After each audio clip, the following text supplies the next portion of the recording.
Good morning, everybody. Happy Friday. Happy Friday, especially to all of the Connecticut Sun fans out there. Congratulations, you are victorious in Game 5 over the Chicago Sky, and you'll be on your way to the WNBA Finals. Welcome to your Friday Hoop Spaces, your pre-weekend edition.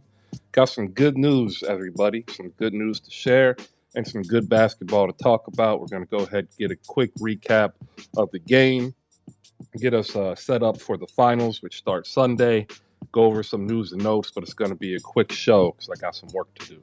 Appreciate everybody always dropping in. Good morning. Be back in third.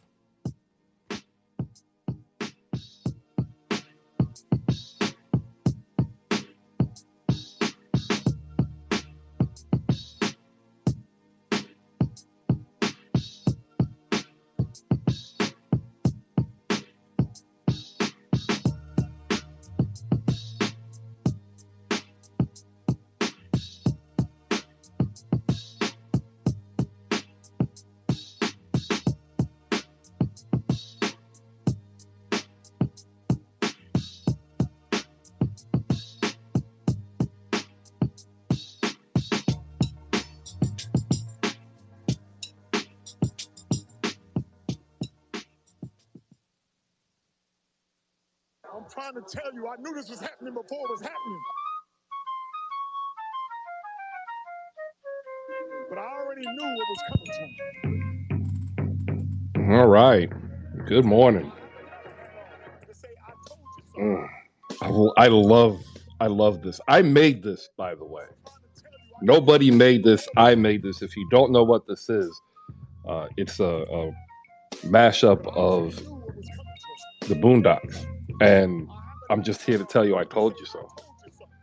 Connecticut Sun over the Chicago Sky, Game 5, ladies and gentlemen. Chaos has arrived. And I am here for it. In fact, it's so chaotic, it's quiet. It's absolutely dead quiet. Congratulations to all the Connecticut Sun fans, ladies and gentlemen. A great game, a closeout, 18-0 run in the fourth quarter. The Connecticut Sun come back and win against the Chicago Sky, 72-63. Every starter scored in double figures for the Connecticut Sun. Every starter played over 30 minutes for the Connecticut Sun. Every starter for the Connecticut Sun out rebounded their opponent, except for one. And that was Candace Parker and DeWanna Bonner. They tied with 9. Once again, proving the fact that if you can rebound and control possession of the basketball, you are going to put yourself in a position, ladies and gentlemen, to allow somebody like, I don't know, Courtney Williams to hit just killer shots to take away all the momentum. So shout out to the Connecticut Sun. And also, I said her name already. Shout out to DeWanna Bonner. You don't get a lot of 10 to 12-year vets in any professional sport that start and play, heavy minutes and produce the way she has done all season long and postseason. So shout out to DeWanna Bonner having a great night last night. All right, if you want to come on up, just like Chris with Sports is doing, go ahead and raise those hands and come on up so we can go ahead and talk about it. I see it's a smaller crowd because it is a Friday. And it is a very busy Friday because we have the beginning of the NFL season. Yay. We have the US Open, which if you haven't paid attention to has been phenomenal. Serena's out, but this kid is it TFO or Tiafo is lighting it up and making an incredible run. He has a tough opponent from Spain today. We had Game 5 last night. We got to get ready for Game 1 on Sunday. And ladies and gentlemen, we are just, I think, a week away until training camp opens up. Not even a week, I think. I think it's like 5 days. So we are here and we are off and running, ladies and gentlemen. Chris Sports is up here. Danny D is up here. And I'm not going to lie, all I wanted to hear was, you know what? You were right. Because I was. Like I said, hey, they can win. There's one other guy who came on yesterday and said the Connecticut Sun were going to win. I want to make sure he gets some time too if he pops in. We will go to Danny D first because we'll go to the lady, Danny D. Good morning. I hope you are as happy as I am this morning. I'm happy that the Las Vegas Aces are in the finals. That's all I care about. It didn't matter who I played. I still feel we could beat either team that came out of that game. I'm good. Good morning, All right. Chris. I'm glad you're good. Good morning, Chris. How are you? I hope you're doing as well as I am this morning. I'm rather chipper today, as my son put it. I woke up with a smile on my face. I thought about you as soon as it happened. I said, Lord, Chris is going to be happy. He loves chaos. I turned the game off. We'll get to Chris for sports. Chris, good morning. How you doing? Good morning, Chris. Appreciate you. I'm doing well, man. Yeah, that was a great game last night. And like I was tweeting, I was live tweeting during the game, and I was saying like, if the Sun come out with that same intensity they did last game, they were going to win. Like they just have a lot of tough players. Like they have a lot of dogs on their team, and the Sky only have a few, so that's what pulled them off. That's what helped them pull it off. Yeah, no, I stopped watching in the third. Like I think it was on, but I didn't even realize that they had started the run in the fourth until like 5 minutes to go in the game. I forget what I was doing, but it was something on the computer. Dealing with some of the news I'm going to drop, and then I looked up, and all of a sudden, like the Sun were up, and I was like, "What?" Yeah, that was crazy. I was going back and forth too with the Rams game. Yeah, I don't do football as much. I kind of backed away, more so with the concussion issue. But I'm not gonna lie, it's going to dominate because there's nothing large enough to go up against the NFL right now, right? Eurobasket. Oh yeah, that's a thing. I like the WNBA playoffs. I think they've been phenomenal, but we have to be honest. The majority of the viewing population was watching, a bad football game. Right. And that's just the power of the NFL. No matter what, they're going to tune in. So in the third quarter, I'm sitting here like, you know what? Connecticut is gassed. It's over. I said it like yesterday, or not yesterday, 2 days ago. They might have like exerted all their energy, right? Like that type of intensity when you have your back against the wall, you extend physical energy, mental energy, emotional energy, and you can get a dip. And when that third quarter hit, I thought Connecticut hit that trench, and I didn't think they were going to come back. But Danny, if you caught it in the fourth quarter, Courtney Williams seemed to have got it going, and literally just kind of took over the attitude of the game. And I think without her, like we're looking at a squeak win by Chicago. What did you see last night? And then also we do have to talk about two elephants in the room, and Quigley and Candace Parker's play because it was not good last night. Danny, what do you have for the winning Sun? Third quarter, I did think it was over because they went on that run. I think they were up by what, like 10 or something, and then the third quarter ended, and it was that scuffle between Copper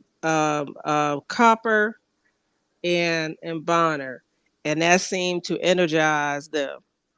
It's almost like they got mad, and then they went back and they just started playing like they had sense. And the refs didn't issue no techs because everybody on Twitter was like, "Oh look, Copper gonna get that tech and be messed up if they win because then she can't play game one." And I'm like, y'all worry about that. You just gave them some energy because they were drowning. Yeah, if you don't know down below, what she's referring to, it was like 3.5 minutes left in the third, and there was an and one foul. And Kalia, really went at Duana, and there probably could have been a tech call. So hats off to the ref for not calling it, right? Because you could have called it, and then had they called it, exactly what Danny said would happen. And then they woke up. And then I think too. Okay, this is the thing with with Parker and Allie. I don't know. We're talking about. Okay, it's hard to repeat, especially when you play last year. But see, it shouldn't be no excuse for Parker because she don't play during the off season. She's actually working, so she should be the freshest out of everybody. Copper should be the one that's tired because she plays overseas. I don't know about the Vander Quigley team up, but they just look like they were. I don't know if they were tired from the physical play because they're more of a finesse team. I know everybody talk about they play defense, but they don't play defense like they do. Connecticut plays. I told myself one time I was at a while. I said they play basketball. They play that concrete basketball. That goal in the backyard of your grandma in the South with the holes in the yard kind of basketball where you Yeah, the peach basket. that peach basket almost that milk crate basketball where you play defense and you call your own fouls kind of game. That's how they play. So I don't know if it was just the physicality of it or they just took for granted that, oh yeah, we about to win because we at home. I don't know what it was. Jasmine's down below. Shout out everybody to Jasmine Crenshaw, and she highlighted that Candace Parker had a patella brace on, and I've had to wear them, so I understand exactly. She wasn't on, and something was wrong. But when I'm saying the overall scope of it is there was a declination of play that was related entirely to her physical well-being that was probably more wear and tear and age issue than any impact injury. That's what I'm referring to. Like, are we gonna like? I remember seeing Hakeem Olajuwon not be Hakeem Olajuwon is what I'm saying. And like last night, she kind of reminded me of Patrick Ewing in Orlando or Seattle. She didn't remind me of Candace Parker. And I'm wondering if you guys saw that as well. Yes, but also I'm gonna give CP a little bit of grace because game one and game two she brought it and everyone else did not on the team kind of step up for her. And in game three, Elma came up and then Ka. So this game she did look tired and she was making some bad passes and she didn't look like herself. And you can tell that it was more so of the age issue. But I don't want to give a shout out to Connecticut, but I guess I can give a shout out to Connecticut. They played them physical. They did a great job. I knew when that scrum happened in the third quarter, I knew the game was gonna turn. Then I don't know why Ka got into it with DeWanna Bonner because when DeWanna Bonner yells, it just fires her up and she's ready to go. So it sucks that it was Connecticut done put two records on Chicago head, and and it's not talked about enough. And I'm not hyping up Connecticut because I don't want to, but they put 66 points in the paint in game four, and then game five they did 8-10-0 run, which was the biggest run ever in playoff history. And it's a lot of people I want to say the game is like James Wade took, he was like, this game is on me. Definitely it was on him because Allie should not have been in the game shooting 1 from 11. And I've been saying that Allie was doing good. She was doing enough on the defensive side, but it's no way that Dana shouldn't have saw the court because we needed scoring. We didn't have any scoring. We needed spacing. And I know a lot of people are against Dana, but what do you have to lose in a game 5 to play her? And Allie just kept checking up shots, and I hated that we had a 3-on-1 and she shot a 3. I hate that shot. That is the worst shot you could ever do. And then on top of that, it's just a lot of miscues. Chicago was the clutchest team in the regular season in the fourth quarter. And the New York game and the last past Connecticut games, the playoff games, basically, they have been the worst when it came to being clutch in the fourth. So it sucks that they're not going to the finals. But, I don't really like Connecticut, but cheers to them. And bad luck to them going to the finals. Whatever. How about them Suns? I told you by 5, but they. Good morning, everybody. I told you they going by 5, but hey, they went up a little. I told you they was coming. I told you, but my thing is the Connecticut Suns. They're all right team, but if you look at the second and third quarter, they wasn't playing cohesiveness in basketball. They were selfish until the fourth quarter come around. That last 3-4 minutes in the fourth quarter, that's when they started playing together. But I told you, man, Chris, I told you they were coming. You did, James. Like I said, don't count them out. Like chaos is here. I'm happy. Like I'm not gonna lie. I don't usually. I'm a very stoic person, right? Like I literally woke up this morning and the first thing my son said is, "Daddy, you're smiling." I'm like, it's a beautiful morning. I look up at the sky and there's a big ass sun coming up. I mean, I'm happy. Y'all need to relax. I wonder what them. Here. Y'all need to relax, not too much. I wonder what them naysayers got to say. But JJ now though, what them naysayers got to say? Still wasn't playing like the MVP. If we just want to be honest, like come on now, don't do that. But hey, like I told y'all, she was going through something. So now y'all see her bouncing back. I told y'all that. Well, I think the team coalesced around the identity of not giving up. And I think that makes Connecticut dangerous against Las Vegas. I think people discount them, and I think that's exactly what Connecticut needs to motivate. Sorry, I didn't mean to interrupt you. But no, Vegas is a different beast than Chicago. I'm trying, to put something out here, but like I know it's gonna get slapped down, right? Like I know if I say the Connecticut Sun have a path to win a championship, I know for a fact, like 90% of y'all are gonna roll your eyes. No, they have a path. They do. The Suns have a chance. Nobody's denying that. But my concern with them is I don't know if they could score. Yeah, they can get up to 80 points. But can they score consistently? Can their guards score consistently? Because I know my guards are good.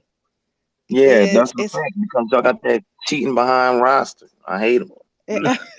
I'm worried about coaching. Williams is big. Williams is not as big as Gray, nor is Heidemann.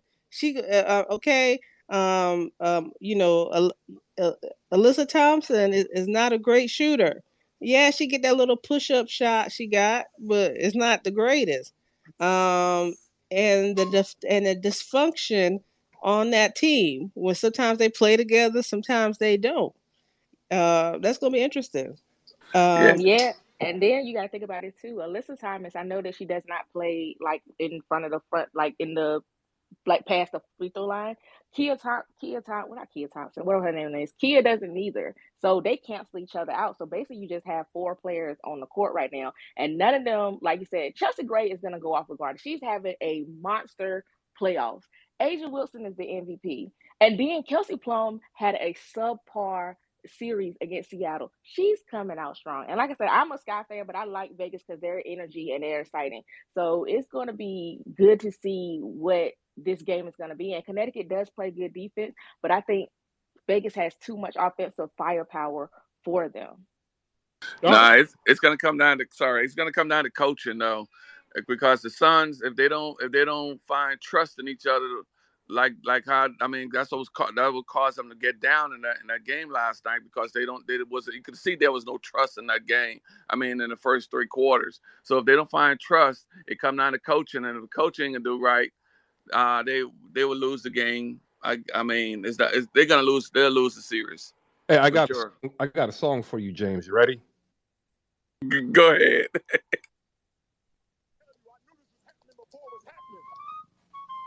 Yeah, James tried to tell you too. I was here. I'm a witness. Go ahead, James. You can say it. You deserve it. No, man. I'll save it. I'll save it for the next series, man. I'll save it.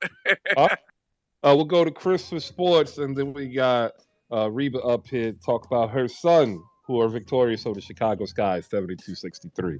Go ahead, Chris for sports. Yeah, I just want to say again, man. Like, it's not like I don't like the Aces team, but it's just crazy because of the firepower that they have. I'm like, how the hell were they able to get that roster?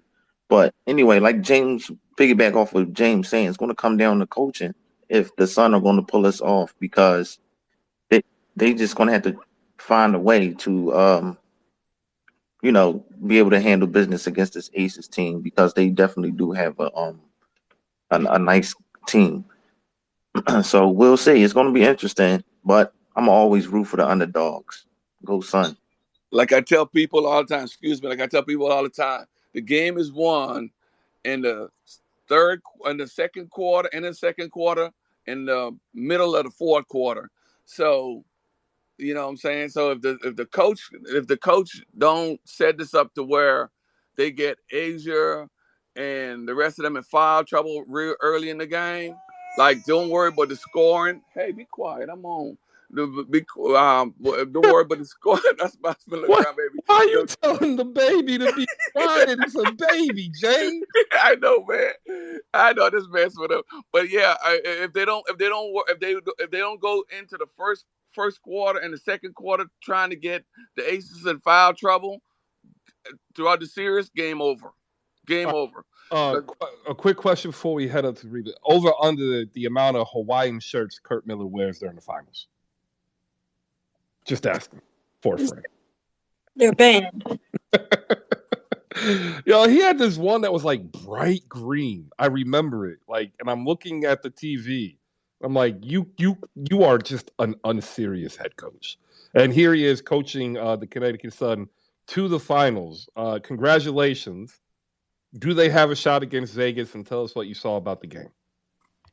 I think we do have a shot against Vegas. Like people were noticing in the last series with Vegas, they switch a lot to cover up the holes in their defense.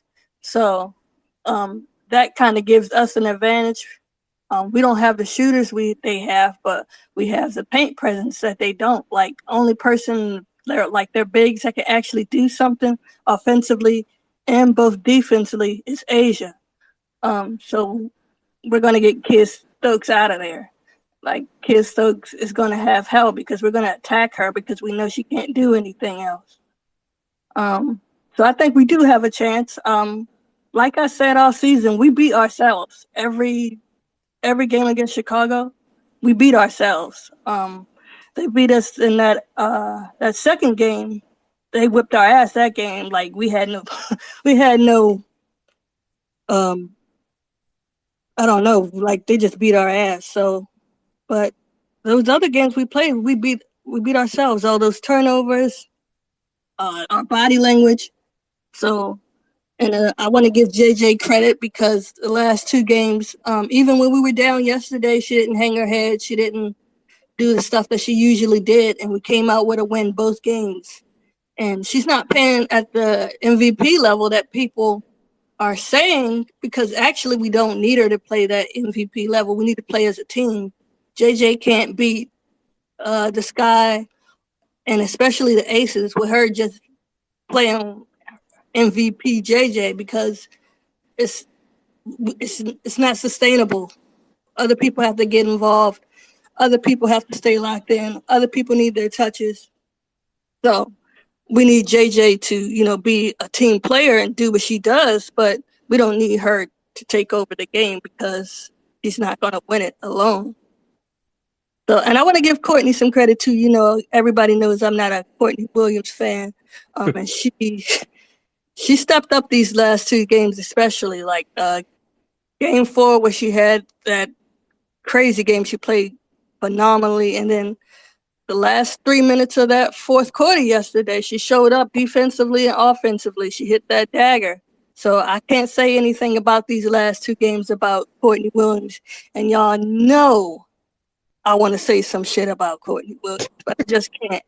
But so I give them credit. I give Sky credit too. Like, I honestly wouldn't want to play any other team in the semifinals except for the Sky. I want to play the best team to get to the best team in the finals, and that was the Sky. So I give them credit as well. I do not. Yeah, and James Wade not playing Dana in that final game was ridiculous, because if she got in earlier in that Sky game, they might have would have pulled it out. If she had minutes earlier in that game, she had 10 points in 10 minutes. A lot of people don't give Dana credit, but she's a good facilitator. Like, she can get everybody else involved as well. So I don't know what everybody else is seeing and why they don't want to see her on the floor. Maybe it's her because of her size or something, but Julie is not that much taller than Dana, so I don't get that either. I actually asked that because I asked specifically 808s when he was here. They gave her literally 4 minutes one game. And I asked, like, why is she not getting at least 10? Like, just to change the pace and the ability to have a more focused offensive attack from the point guard position, like, it's what you were lacking off the bench. And they don't even I agree with that point. They can switch her out for Allie. Like, I don't get why he didn't play her at all. So I put that on James Wade because he had that game in the bag. He played the starters too much, and when it came to time for Connecticut to make their run, they didn't have legs. Yeah. I want to get Cam in here. Go ahead, hop in here. Keels joined us also on stage. We have James, Chris for Sports, Danny D, and Jasmine. And you should probably follow Jasmine at Harper XX Rights, because she's one of the best in the business covering the Dallas Wings and the WNBA. So make sure you shoot her a follow so you can get some more W on your timeline. And for everybody else who's like stuck with us from the NBA season into the off season into the WNBA, I want to say thank you for staying around, because I know a lot of you only see it tertiarily. You see it through highlights, and the fact that you've been able to stay, kick it, and even some of you have picked up a team. You know, that's dope. That's why we are doing this, so that we can all be a better fan of a game that we all love. Pretty Can, go ahead. No, I was just gonna piggyback off what Reba was saying about Dana getting less minutes when Julie came aboard, because Dana was playing our first few games, and she was actually gonna be like runner up in early season voting for like most improved, because she was killing. Like, she put like 20-some points on LA Head, and even though it was a controversial call at the end, we could have won. That was our first game of the season, but she did well. And then Julie came in, and I think James did that for protection, because we don't know where Sloot is going. We all know Quigley is gone. She's hanging it up, and we don't know where Sloot is going to go. She might want to go back home. Yeah, Akil, I agree. I mean, I don't want to say that, but she is from Washington. So she's going to go overseas, and she's going to think about it. And then Candace, she already said in her press conference is how she feels in the offseason, if she might want to come back. And, the team is going to be different. Azurá is going to get offers. Even though she had a bad semifinals, she's still going to get great offers. So the team is going to look totally different next year. And I felt like he should have played Dana more, but I'm thinking he's looking forward to Julie being the point guard of the future for him, because it's like she's like a mini Sloot, but she's not there yet. And I honestly feel like he should let Dana go and let her grow, like let her be somewhere else, because she's a great player. But I digress. I'm on Dana train, because I feel like because like for little players, not little players, but like players that's not above the average height in the WNBA, she's actually a great player, a great scorer, a great defensive player. And I think because people think people are 5'6" or under, they can't do those things, and I feel like it's detrimental to the game. So Destiny Henderson would agree. I agree. Still haven't figured out how Indiana couldn't give her minutes this year. They won 5 games. Oh, man. Pretty Can is awesome. I tell you, I'm happy every time you're able to come up and share, because you are extremely knowledgeable and you have a way of being able to actually be clear and concise. And that's what we need. We need people who are passionate but can also explain stuff that, some of us don't know. We'll go to Akil next, and we got Jasmine after him. If you want a mic, go ahead and request it. We're spending a lot of time, on this, because in my mind, this would be higher import than anything other than maybe the U.S. Open finals, right? I don't understand why businesses aren't really putting money in here and pumping it up, because there is an appetite for it. And usually when there's an appetite for it, there's a check after, because people are willing to pay money for it. And I'm just kind of wondering if ESPN is kind of dropping the ball here. Akil, go ahead. What do you got? Man, what's up, everybody? Shout out to Sun fans. Y'all finally made it to a finals. Congrats. We did it. Years and years and years of trying. They We made it succeeded. in 2019. You know, I know, I'm just playing. Anyways, I didn't really like watch this game that intently. Like, I watched up until the third end of the middle of the fourth, and I was just like, okay, same old stuff. Sky will close it out. Lo and behold, Sun go on an 18-0 run to basically end the game, ice it. All right. Basically, from what I'm seeing is, I mean, this guy got punched in the mouth and they kind of ran out of gas. Cool. Money did you lose? Huh? How much money did you lose? I didn't bet on this game, buddy. I did not bet on this game. I'm not betting on this. That's nasty work to bet on a Sky Sun game. Sun Aces will be throwing money on it. Absolutely. But man, that finals is going to be a ton of fun. Like, both teams kind of do opposite things, right? Like, the Sun play through their post a ton, and there'll be like a matchup somewhere there. But I think the swing piece, and she's been a swing piece all season, well, playoffs. Man, Chelsea Gray has been on a heater of all heaters, and when I mean heater, I mean like capital heater. She has been so good, and like, Asia is Asia, and she's fantastic. She won the MVP and she won the DPOY, but Chelsea changes the ceiling of the Aces team so much. This playoffs, I think she's shooting a 77% true shooting percentage from the field and getting 24 a game. Like, nobody on either side, NBA nor W, has shot a true shooting percentage of 77%. And like, she's shooting nothing but tough shots too. It's like all tough step back mid-range jumpers, pull up threes. It's like, she is so good, man. She's on like this level that I think nobody touches. Kelsey Plum has been chipping in really well too. So I think it's gonna be the guard attack for the Aces versus like the interior presence of the Sun. It's like whichever one of those two kind of win, because I think when you kind of look at it, the Sun guards can't really match what the Aces do guard wise, especially when you add in Jackie Young as well. Like, they just can't. So it's just like whichever team kind of wins that way. If the Aces guards kind of win out, I think the Aces win. But if the Sun bigs kind of JJ and AT kind of and BJ, they kind of do their thing, I'll probably lean that way. So it'll be fun. It'll be like two different kind of styles. So yeah, we'll see. Jasmine, hop in here.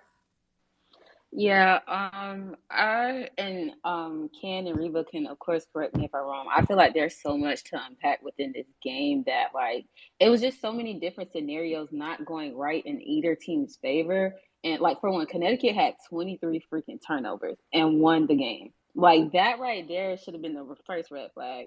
But then two, I the point, I mean the play with Ka and Dewana Bonner.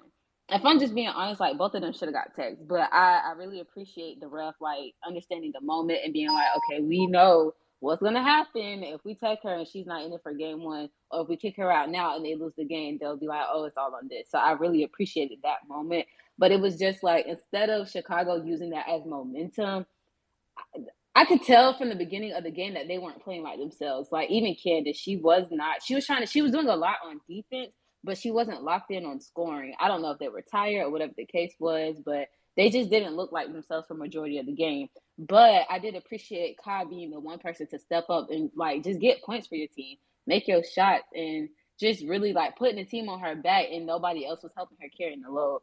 I definitely don't like that Quiz went 1 for 11. We can't sit up here and talk about Tina Charles, the way she performed in game 4, and not talk about Quiggs. And I say this with all due respect, of course. But I'm just saying, like, you can't let her go 1 for 11 and try to play through her woes or her problems And like, no, you have to pull her at a certain point. If you want to win the game and go on to the finals, you have to pull her. And even if you do pull her, that's not saying that you're going to pull her for the rest of the game. You could have staggered her minutes with Dana Evans, because like anytime Dana comes in, she gives you energy. Dana hits a 3 every time she gets in the game automatic. You already know she's going to get you a bucket. So I just feel like there could have been more done on the rotation part, yes. But also, if you're going to have players in the game, they need to perform. Like, even if you need to sit Candace for a little bit and let Stevens come in, like, it's just certain things, little things that could have been done to get the team over the hump that just, I don't know. I guess he tried to let them play through it, but this wasn't the game to do that. And I don't think people like really understand the moment, because that's also what happened with Seattle when they played Vegas. They took out Gabby Williams and put in Stephanie Talbot for like defense. Why? It's just like certain things don't make sense when it was going down. And I don't know. I feel like Chicago just kind of let this game get away instead of just like really buckling up. Like, you really only had 40 minutes. If you couldn't stay locked in for 40 minutes, it's kind of like you just didn't really want to go. And I felt Kyle when she was like, I don't know what's going on in game 4. That trickled over into game 5. They let it roll over. So I don't know. I feel like Chicago just let this one get away. They got too comfortable. And I'm excited for the next series, but I'm still taking Vegas. You know, Asia or die. Quigley and Vandersloot shot Chicago out of the game. That's another takeaway I had. I don't know about Sloot, because Sloot was getting off at first. She was helping the team when they was looking a little grim and nobody else was hitting shots. Sloot was, but then when everybody else was, Sloot kind of went down on her own. Okay, I just want to make sure that's what I saw. Yeah, of course. It could be that, Chicago's gassed because their coach, like everybody is saying, kept playing the same players 35 minutes a game when they didn't need to for like the entirety of the season. If you go back and look at the stats, it's pretty telling.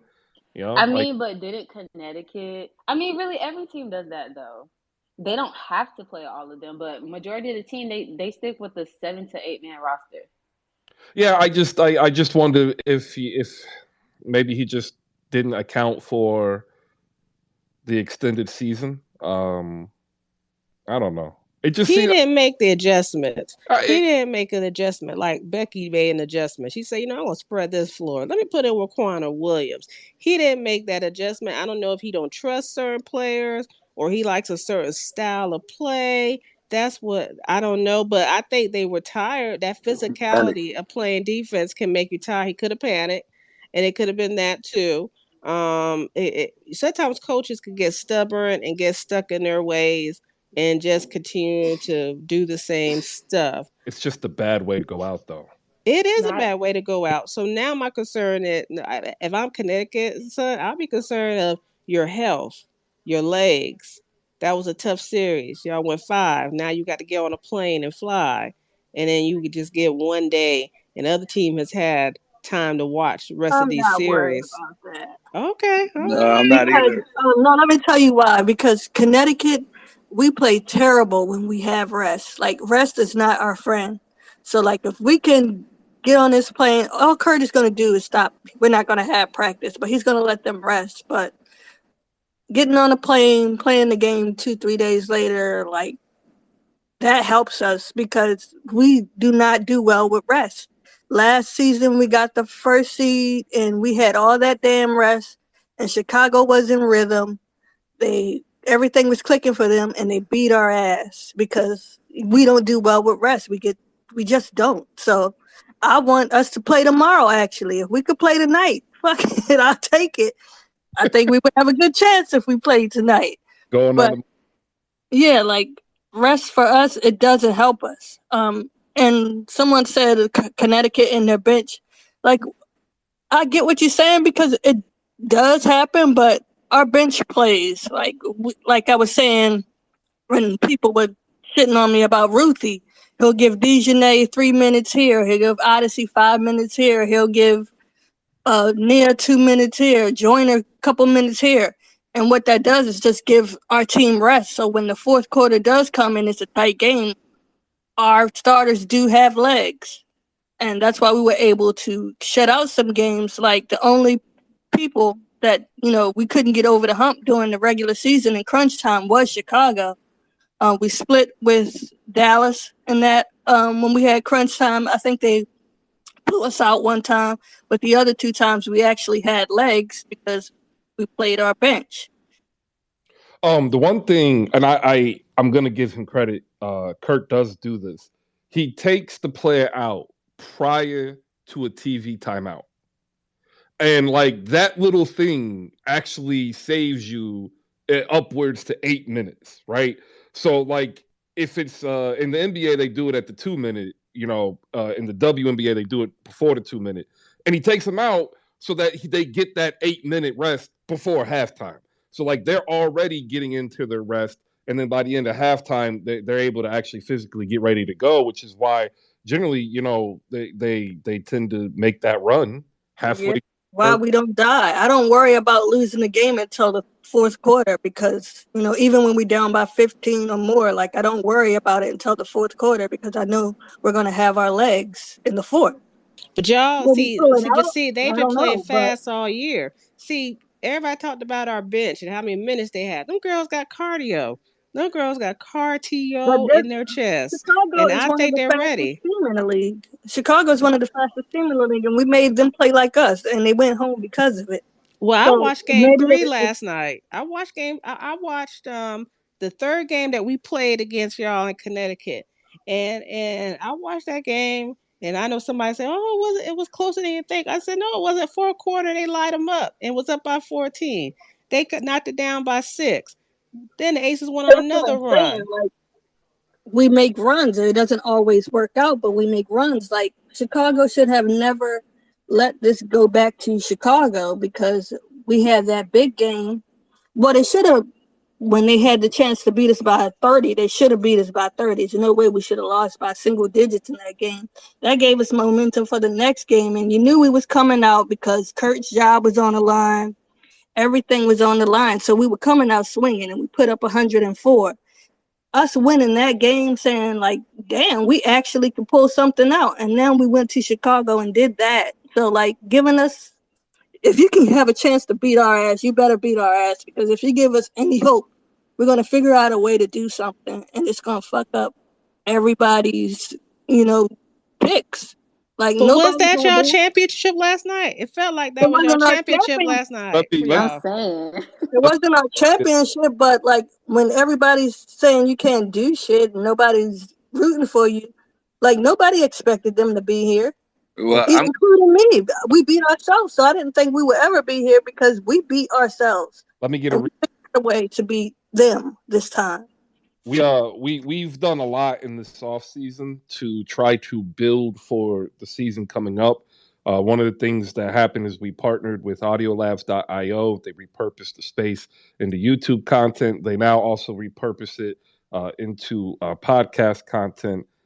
So if you are a creator who happens to host spaces, they're in beta now. Once they're out of beta, I'm going to be more than happy to help you guys reach out and connect with the Audio Labs crew so you can start repurposing content you're already creating. And to that effect, if you look up top, you see in the Jumbotron a tweet from our friend Nat. She's in the building and she has the All Nat podcast. She talks some WNBA and breaks down the Golden State Warriors in this episode. She's going to be able to also use the Audio Labs platform to help her take whatever she's doing for Golden Spaces and Hoopstresses and also get that repurposed out there so you can actually go to YouTube and actually catch anything that you've ever missed. So that's one. And then also big news on Monday. I believe I'm doing the show on Monday regarding us and Slam. So, look out for that. And then also possible paid sponsorship in the works too. So I'll keep you guys abreast of that because we all could use some reinvestment in here to get some new toys as I'm looking at my timer here. All right. I want to thank everybody for popping in here. If you could do us the favor, look up top in the Jumbotron. Check out what Nat's got cooking because in season 2 of what we're doing here, she's going to blow up even more. And if you don't follow her now, You won't be able to get to interact with her until she's, too famous and doesn't have time for you. So do it now. Also, down below, ladies and gentlemen, we have Malika Walker of The Rewind, also does the WNBA coverage for the Hoopstresses. Had a great conversation with Jeff Pearlman, author. I think this last one, we ended up doing a Phil Jackson, Kobe Bryant, and Shaquille O'Neal talk. It was Malika Walker, Edwin Garcia, and Hoop Spaces Ryan. If you want to go ahead and go back in time to listen to that, all you have to do is shoot her a follow, head to her page, and you'll be able to see it. It's on the timeline. That, too, eventually will be hopefully in a nice central location.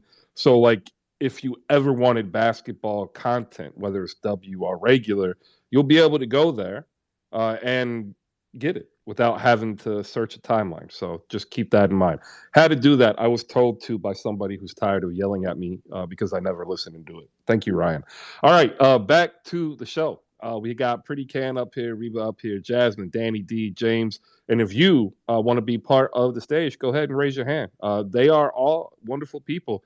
They are not going to hurt your feelings. They're going to tell you why you're wrong nicely, and we'll have a good laugh about it. Trust me. Maybe. No, not really. No? All right. So real quick, going back to this game, one other thing that I did want to ask, right? We were talking about Brianna Jones needing to play more minutes and possibly being better than player X, player Y, player Z. Are we now understanding that perhaps she's only doing this because it's warranted in the design, and that they're going to use this triume of three women to really create a wedge, control the boards, and control the pace of the game? Because that is ultimately what I think the last three games of the Sky and Sun series showed. So that's the question. Can what I saw from last night, can Connecticut repeat that? And would that be the blueprint against the Las Vegas Aces, having three women such as AT, JJ, BJ, going up against one woman in Asia? That's my question. We'll go to Reba first, and then whoever wants to pick up after her. I think so. It's going to be a 3 against 1. How it's just going to have to be, because she's the only threat in that paint, to be honest. Like, nobody. I love Kia Stokes. I fight tooth and nail for Kia Stokes. Everyone knows that. But JJ, AT, or whoever's guarding her can do that one-on-one. So nobody's worried about her on the offensive side. And Hamby, we still don't know how she's going to play. That injury, she's still getting in shape. She's still getting in rhythm. So we're not too worried about Hamby. So we're going to use that three-headed monster for Asia. Will it slow her down? I don't know. But if we only have to worry about Asia and we can get into Kelsey Plum's head, we kind of have a chance. Yeah, what the Suns gonna have to do is play high-low basketball to get Asia in foul trouble, or run the triangle on defense. They play 4-1 or boxing one, however you want to call it, to slow the 3 points, because they got to run them off the 3-point line. Because I know they like that. They like the Aces love their 3-point line. You have to run them off of there with a boxing one. So I got it's gonna be a dogfight for sure. But then again, like I say, come down to the coaches in the fourth quarter. It come down to the coaches, because the players can do what they do, but it come down to real, actual plays. And Becky Hammond, I'm scared of that lady. I'm scared of her. She dangerous. She is. She is.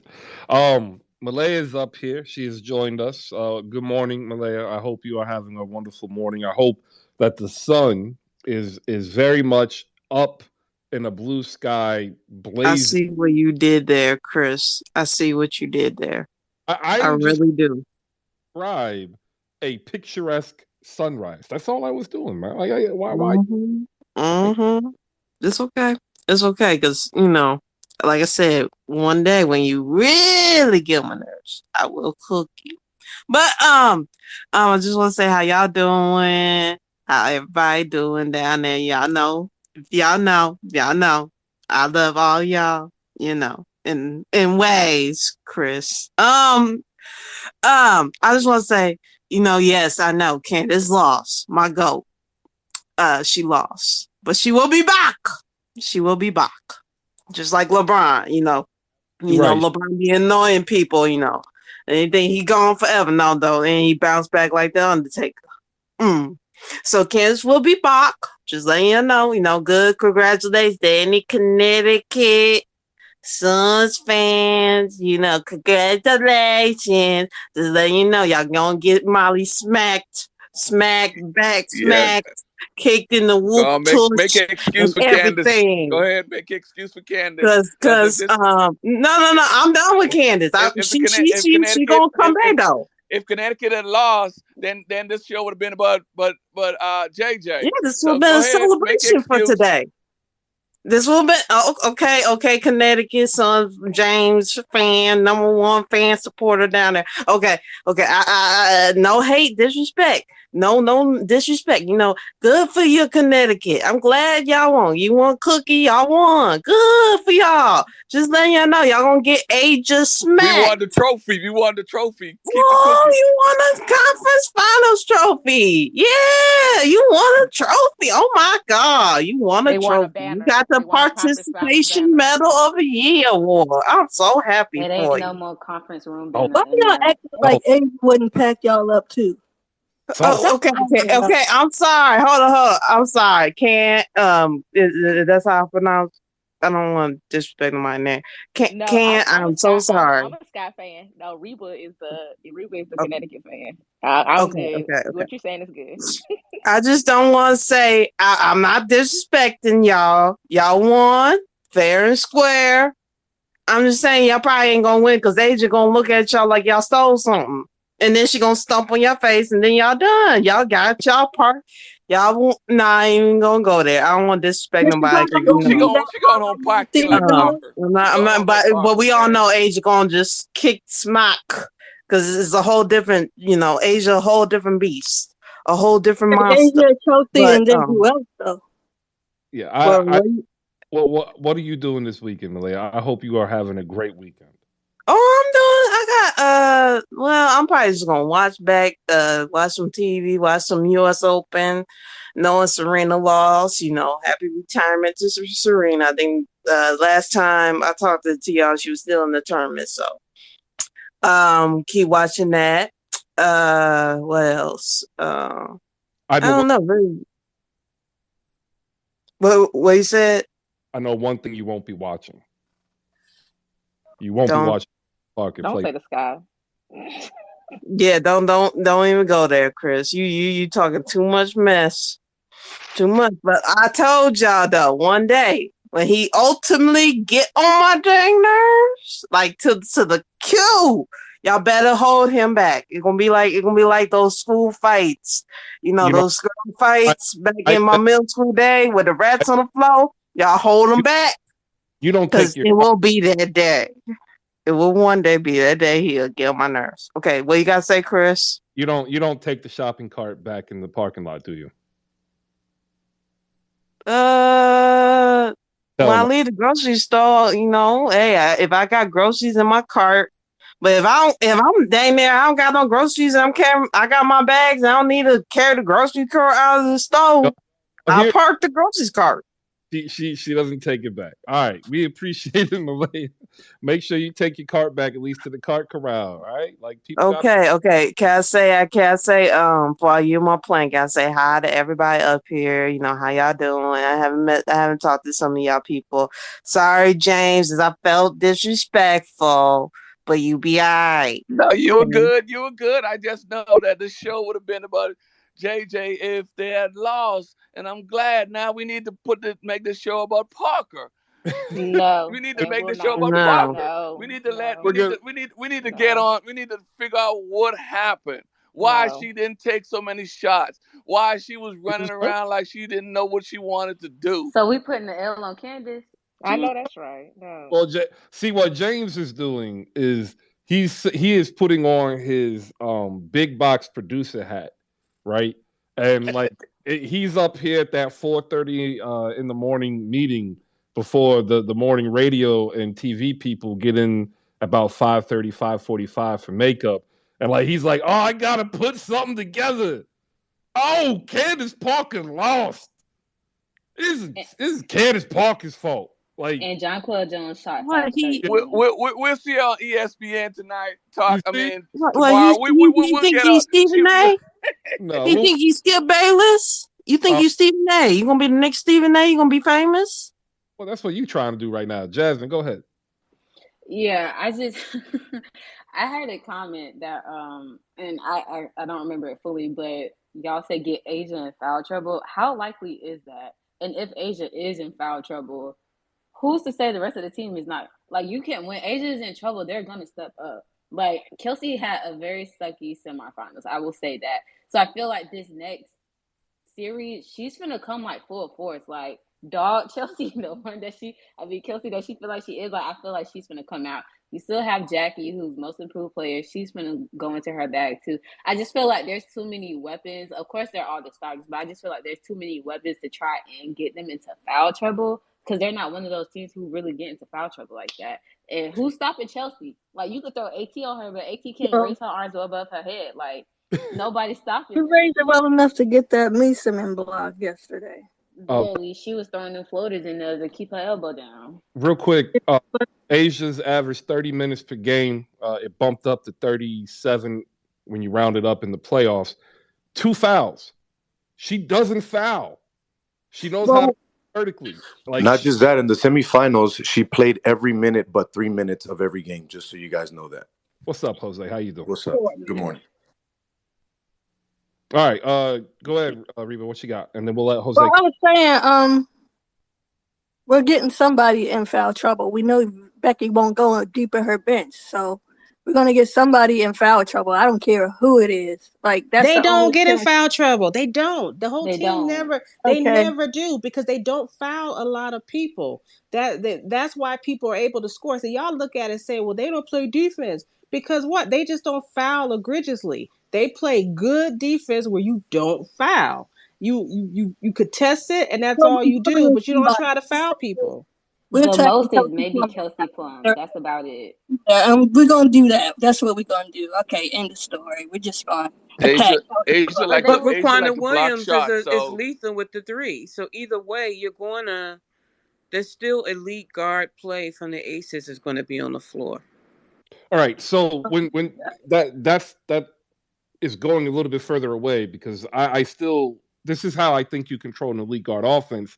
You get an elite front court offense. You control the boards. You control the pace of the game. I still haven't heard how the Aces are going to stop that. Right? Like, I hear a 300 monster. I hear who's going to check Chelsea, but like, if Connecticut out rebounds the Aces by, let's say, 8, right? They're probably getting 8 points. And like, you've got to account for those 8 points that are going to come in the middle and slow the game down. And that'll allow Connecticut to reset their defense and play a better team defense against the Aces than, say, the Storm were able to do. Turnovers. I would say That's what offsets rebounds. Because if you go back and look at some of their games that they play, they might out rebound the Aces, but at the end of the day, who is their turnovers, especially with Alyssa Thomas and them broke shoulders and how she passes the ball and stuff. Let's just be real. Turnovers is normally what kills them. They should not have won Game 5 with that many turnovers. But because another team didn't know how to execute and their coach didn't know how to execute down the stretch, that's what caused them to lose. Becky ain't doing that. Becky knows how to execute down it. You saw her do that against Seattle, who was just as good a potent offensive team. No matter how close that game was, no matter if they got up by 5, they always came and found a way to score. It's about execution, turnovers, which Connecticut is very good at because their guards are not that great. The guards have to dictate the offense, and they don't have a great floor general. it's not My panicking. floor general is angry. My floor general knows she should have been an all-star because I voted for her. I didn't understand how that happened, and I voted for her, and she pissed. I love My team is shape. love Okay. how point where we're saying my floor general is better than your floor general. Go ahead, Pretty. I'm going to let you go, and then we're going to let Jose speak for a minute or so. He's been waiting. We also have James, Jasmine, Danny D, Blazer, which is Reba, and Malika Walker will come in after Jose, ladies and gentlemen. If you want a mic, go ahead and request it. If you can't talk, but you want to be heard, there's a chat box in the bottom right. Go ahead and put your thoughts in there. We'll be putting some up in a moment as we get ready to transition into some NBA news and notes. As we close out one hell of a week in the WNBA, ladies and gentlemen, once again, your Connecticut Sun. That's right. It doesn't matter if you're a fan or not. They're your Connecticut Sun. Victorious 72-63, closing out on an 18-0 run, which is just such a bad way to go out. So Right, bad. chill out. That's a lot. That's a Yeah. lot. Chill out on my team. Go ahead. Nah, just to answer your question about the front court. So Brianna Jones, AT, and Jonquel Jones did well against Chicago because Chicago guards did not space the floor well, and they did not have a great, like the semifinals for Sloop and Quigley were dismal. They did not shoot the ball well. So that's why that three big headed lineup was able to work for them, because Aces is going to run. Chicago is a good running team, but we couldn't do nothing in our transition, and we could not get the shots that we wanted up. I don't see that lineup working for Connecticut against Vegas. And Vegas may not be as big as them, and yes, they might try to get some rebounds on them, but like Vegas can do what Chicago do, and that's gang rebound. They have a big enough team for them to gang rebound against Connecticut. So I don't see that big lineup working because I feel like Vegas is going to outrun them. So I feel like it's going to be more so the guards is going to be the tell of this series. I don't see Jonquel, and Bree Jones might have a decent series, but I don't see them beating Vegas just because of their front court is bigger than them. No. Period. And please stop the Sky Slanger. I know we lost, but can we just have a break for that a little bit? We are mourning right now. Yeah, Well, we are let- mourning, Chris. Well, they're not going to beat them just because of the play. I mean, the players, they're going to beat them because of the coaching. The Aces going to win because of coaching. Because Becky Hammond, I mean, that lady there, she's scared, but she needed to be in the NBA. She's scared anybody with her coaching. So, and the way she prepared her team. But then again, you got to look at, it all depends on the bench play as well too, because if they don't have no bench play, it's going to be trouble.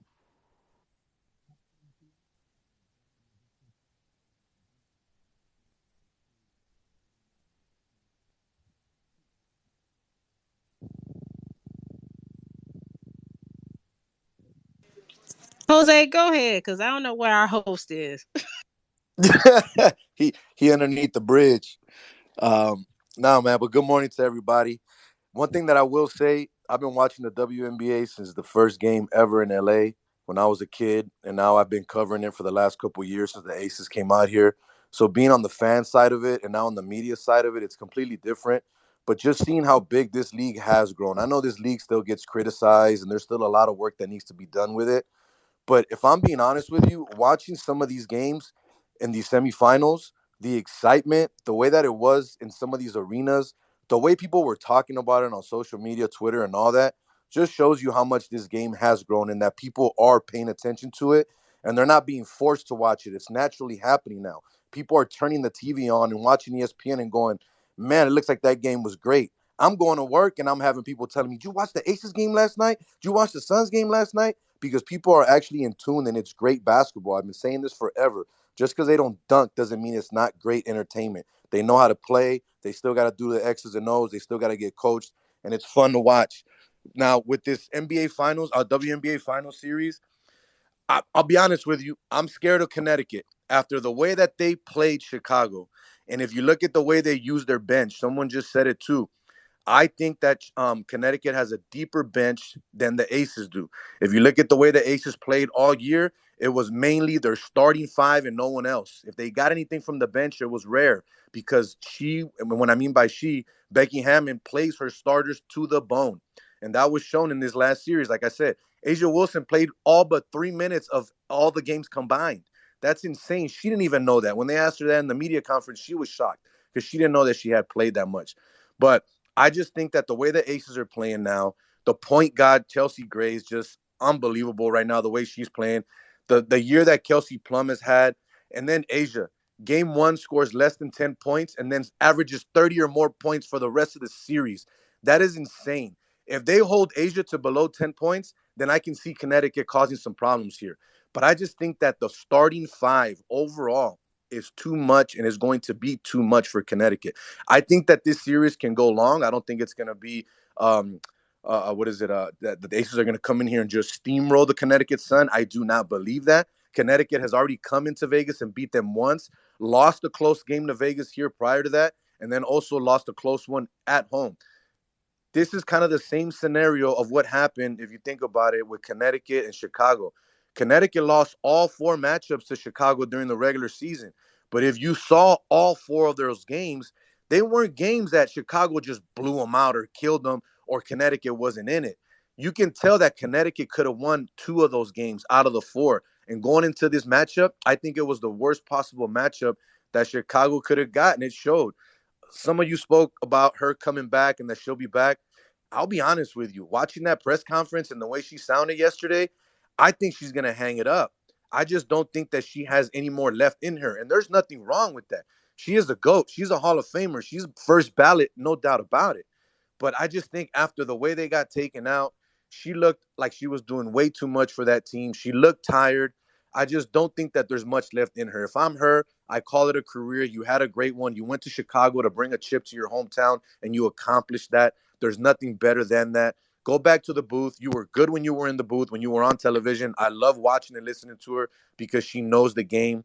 But I just think that this is going to be a great final series.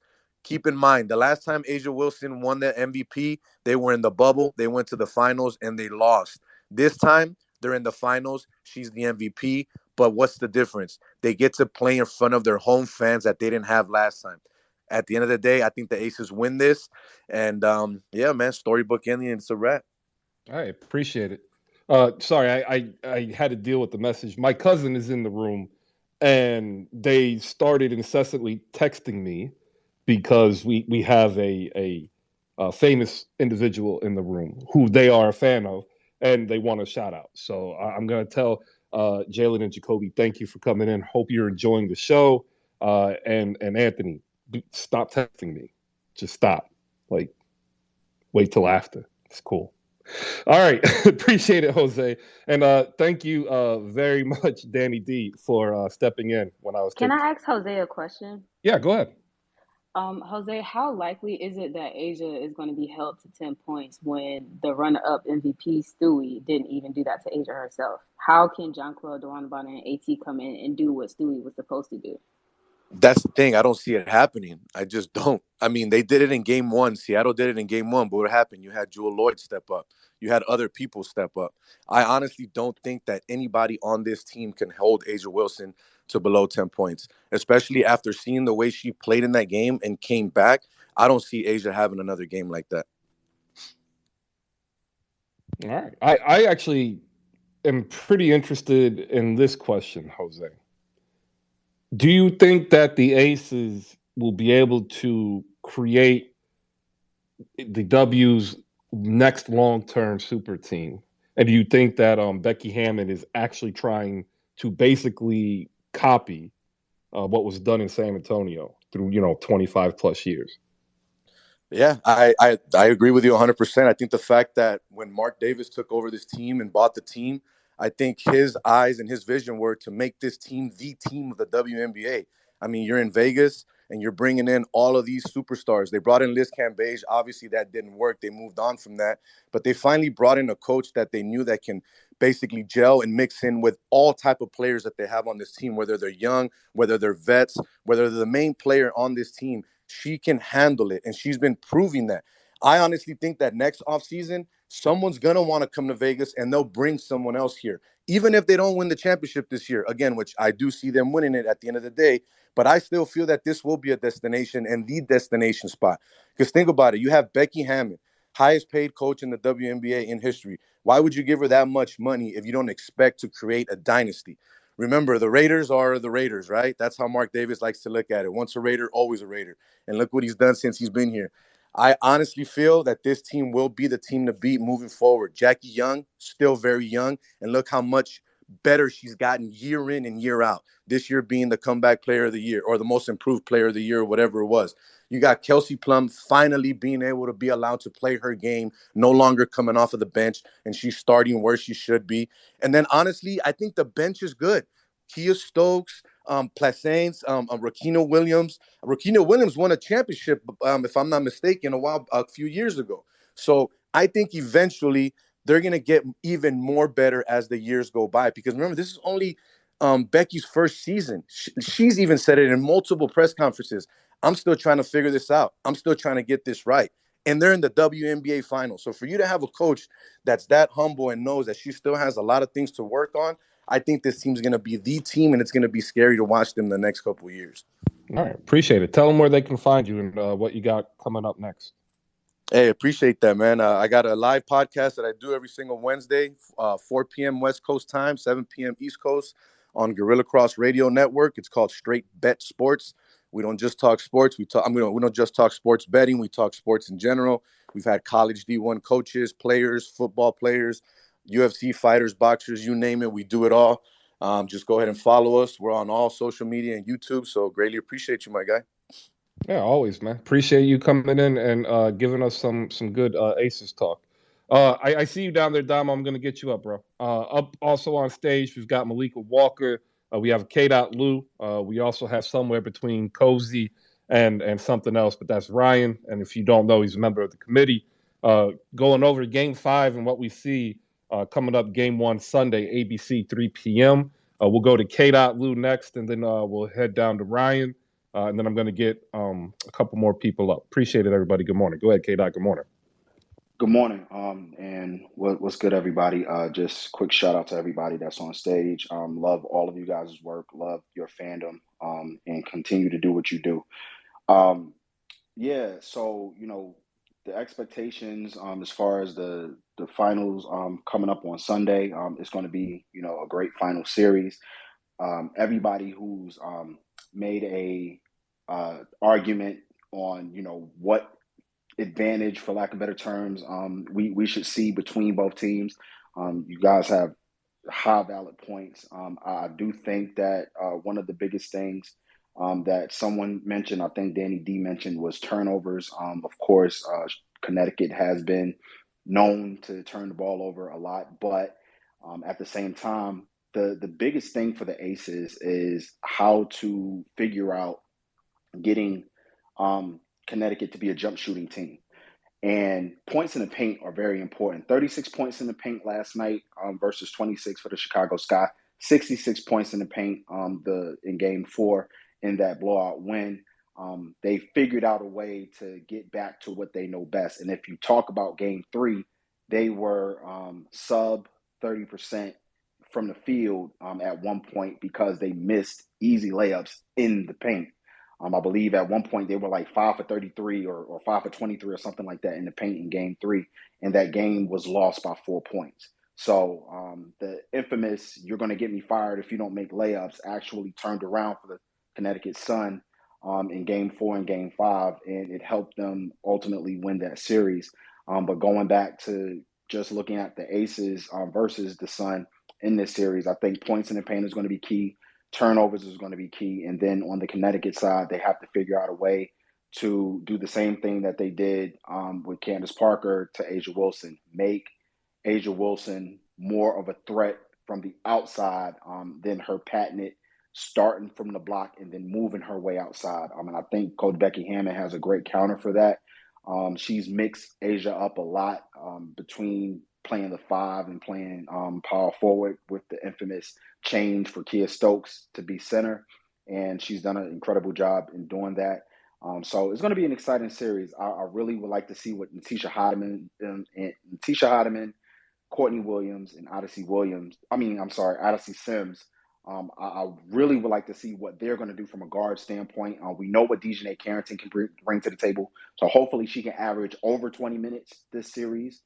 Versus the highest I think she's played is 19 minutes, and that was in Game 4. So, again, an exciting series that's going to come about. I'm not going to give my predictions. If you want my predictions, you got to follow us at the 9450. We got a podcast episode coming up with a hopefully a very special guest before Game 1 on Sunday. So stay tuned for that. And it's going to be an exciting series. Listen, I love the W. I know everybody on stage here love the W. Hopefully, everybody who's listening, who isn't familiar with the W, get used to the W because we're not going anywhere. I have a quick disclaimer from a very credible source. That moment with Kurt Miller where he was saying, I'm going to get fired if the team doesn't make layups, that was a hot mic moment. That wasn't in that moment in that huddle. He wasn't saying that to them. That was painted to make it seem like it was during that time, but it really wasn't. Hey, that's how you do it, K-Dot. Make sure you check out the 9450 podcast, all about women's ball. They've been doing they chose to do this because they've been passionate about it. When I say they, I mean K-Dot and DA, and they've done great. Top 25 podcast. You got to tap in. Let's get it to top 15 because once you hit top 15, it's only a matter of time till you can get to the top 10. Malika, thank you for your patience. You hop in here with what you got. Ladies and gentlemen, Malika Walker, host of The Rewind, and also W coverage for the Hoopstresses here on Twitter. Malika, good morning.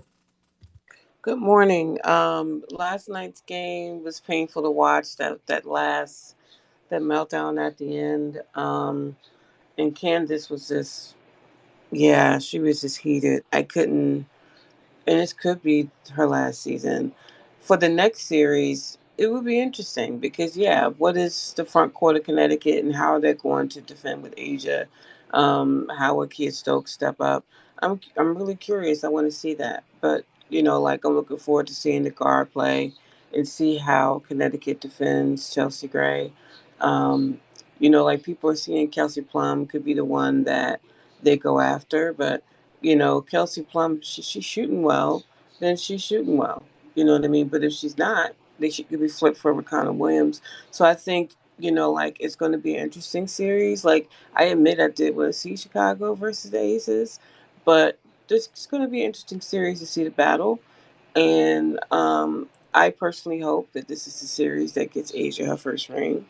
And I don't want to put my chickens, I keep seeing these sweep emojis and all of that. I'm not there at this time. The bench I see the argument for the bench for Las Vegas because they basically have De'Arica at least, but she's not up to full speed yet. But this series with a few more days rest, maybe she'll come in there and be more of an impact. And then they have Rakana Williams.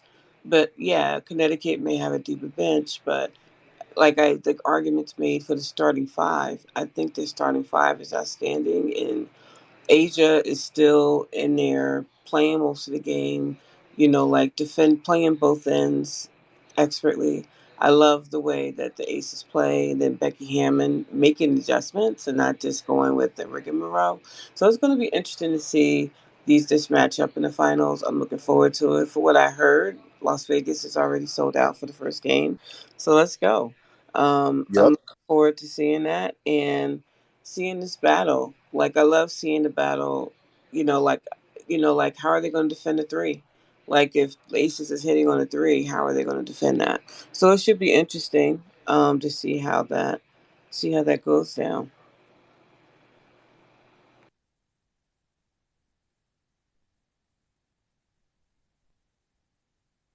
Go ahead, Jose, since our host is doing something. What happened?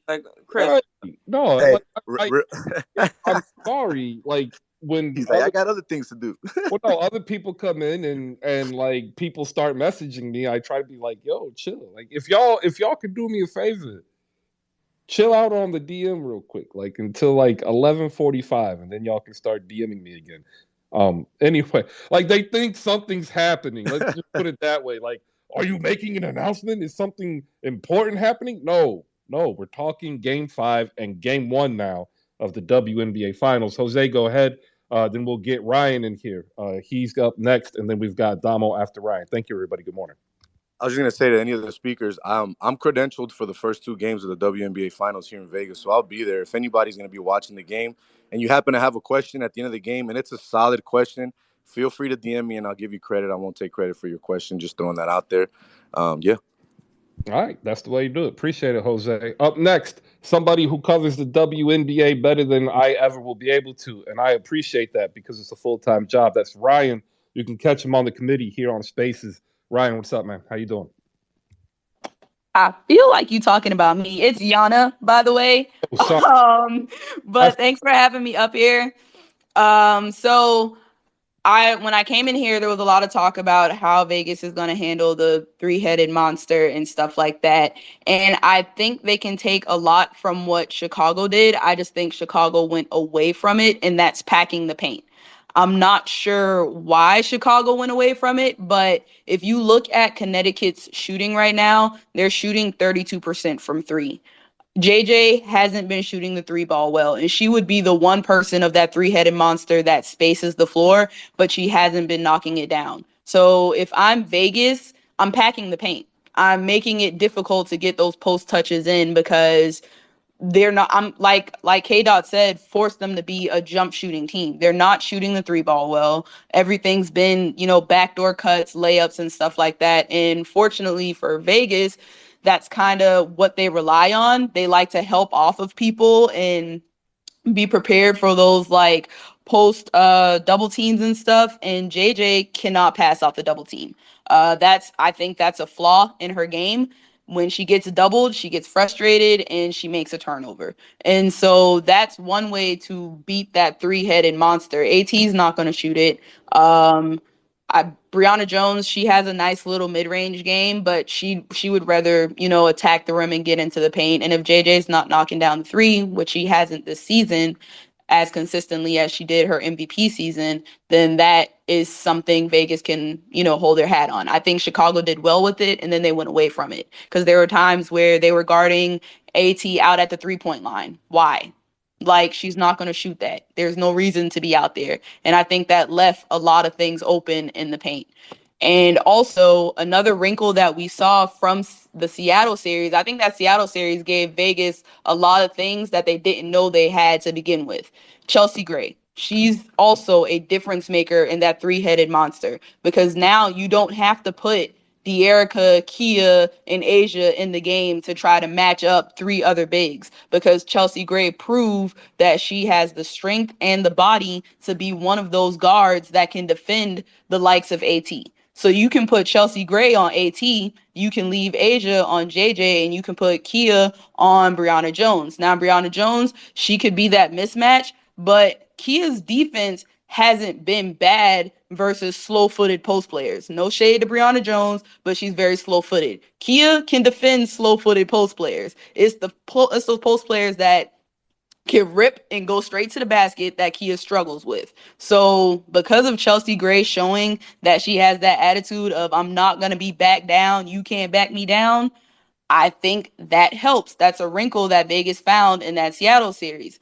And also another thing that Vegas found that worries me a little bit about Connecticut is Vegas know they can go to somebody and get a bucket. I'm not convinced yet that Connecticut has somebody when the game is going back and forth like that Seattle series was, when it was like shot for shot for shot for shot. And it was like, well, shit, is anybody going to miss? I don't think Connecticut got that. I don't think they have a person who can go back to back to back, and Vegas has that. So I think that's also something you can look at in this series if it comes down to the wire. Who's going to be that person Connecticut go to get a bucket? Who's going to be, and sometimes Vegas don't even got to go to nobody because the head of the snake got the ball, Chelsea Gray. I don't think Connecticut has that person. That person has to, if that person has to be JJ going to be defended by the defensive player of the year. So, I think those type of things, that's how you attack those 3-headed monsters and stuff like that. So it's going to be interesting. But I don't think Vegas should be as afraid of the 3-headed monster as everybody's made it out to be, just because Connecticut hasn't been able to space the floor. I love that point, Yana. Question to you, and everybody, at least through here, was pretty heavily favored on the Sky winning Game 5. I happen to think that a win like this can galvanize a team, right? And Connecticut is a team in the entire playoffs always seem to need a reason. Do they have that reason? Do you see a chance, and give a number like out of 10 that they have to possibly win the finals? I mean, I would just hope they have a reason because it's the finals, right? Like, I don't think you should need the win over Chicago to like push you to want to win the finals. I mean, it could be because Chicago and Vegas are very similar style of play, but I also this might make some Connecticut fans upset, but I don't think Connecticut won that series. I think Chicago lost it. I think that Chicago just lost it. Like when you're up 11 and you're up with like 11 with 4 minutes to go and you just go away from everything you've done all season. Candace doesn't get any shots up. Ka, who's been the reason why you're up 11, only gets 3 shots. To Allie Quigley's like 5 or 8 or however many shots. That wasn't Connecticut's doing, because at that time Connecticut's still turning the ball over. You know what I'm saying? Like a lot of what Connecticut did was take advantage of Chicago doing dumb shit. Allie Quigley throwing the ball off the backboard led to a Heidemann free layup. Heidemann gets a steal. Heidemann goes down and get another layup. Like, yeah, they had defensive plays that was huge, but I still don't think Connecticut figured anything out on offense either. I just think Chicago kind of blundered. They just had like a brain fart or something, and they lost it. And so, I mean, yeah, it could get them a little hype for the next series, but there's no way they look at that tape in game 5 and be like, yes, we figured it out. Like, this is like, we're good to go. I'm not looking at that tape for Connecticut and being like, yes, 26 turnovers and we're still the shit. Like, you can't do that versus Vegas. I like that. I agree. Let me get Damo in here as a Aces fan, former Silver Stars fan. He will probably agree with you. Edwin, I don't know what it is. You're probably going to have to leave and come back in. I've tried to bring you up, but you can't come up. Damo, good morning, man. I hope you are home. I hope you're in good spirits after you saw the Connecticut Sun go 18-0 at the end of the game to beat the Chicago Sky. What you got for us this morning? Before we start, Chris, would you like me to be intellectual and astute, or I'm gonna let you pick which one I go today? I mean, like, as long as you can pay the fine, bro. Like, what do you? Okay, so here's my thing. Right, first and foremost, God bless Greg Popovich. God bless Becky Hammon, the greatest coach in WNBA history. Yeah, I said it. Y'all can get mad at me. I don't care. Listen, I said it, man. Shout out to A'ja Wilson. The greatest player I've ever seen with my eyes dribble a basketball. I think it's time to start having GOAT conversations. Y'all can say it's too early, but that's fine. That's between y'all and the guys y'all serve. All that being said, man, the sky folded like me whenever my ex-girlfriend texts me. I turned the game off, Chris. I turned the game off. I made that mistake. I turned it off.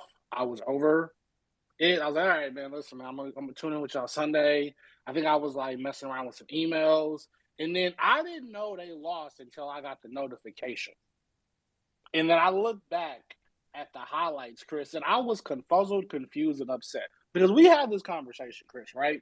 I wanted A'ja to snatch the torch out of the first ballot Hall of Famer that Candace Parker is. I don't believe in torches being passed. I want it snatched out of your hand. I want it forcibly removed. And my issue with the Sky is, and this is more so like a whole thing with the entire city of Chicago, and maybe just the Midwest in general, because there's so many teams in the Midwest that just can't get it quite right. Why can they never hold up their end of the bargain, right?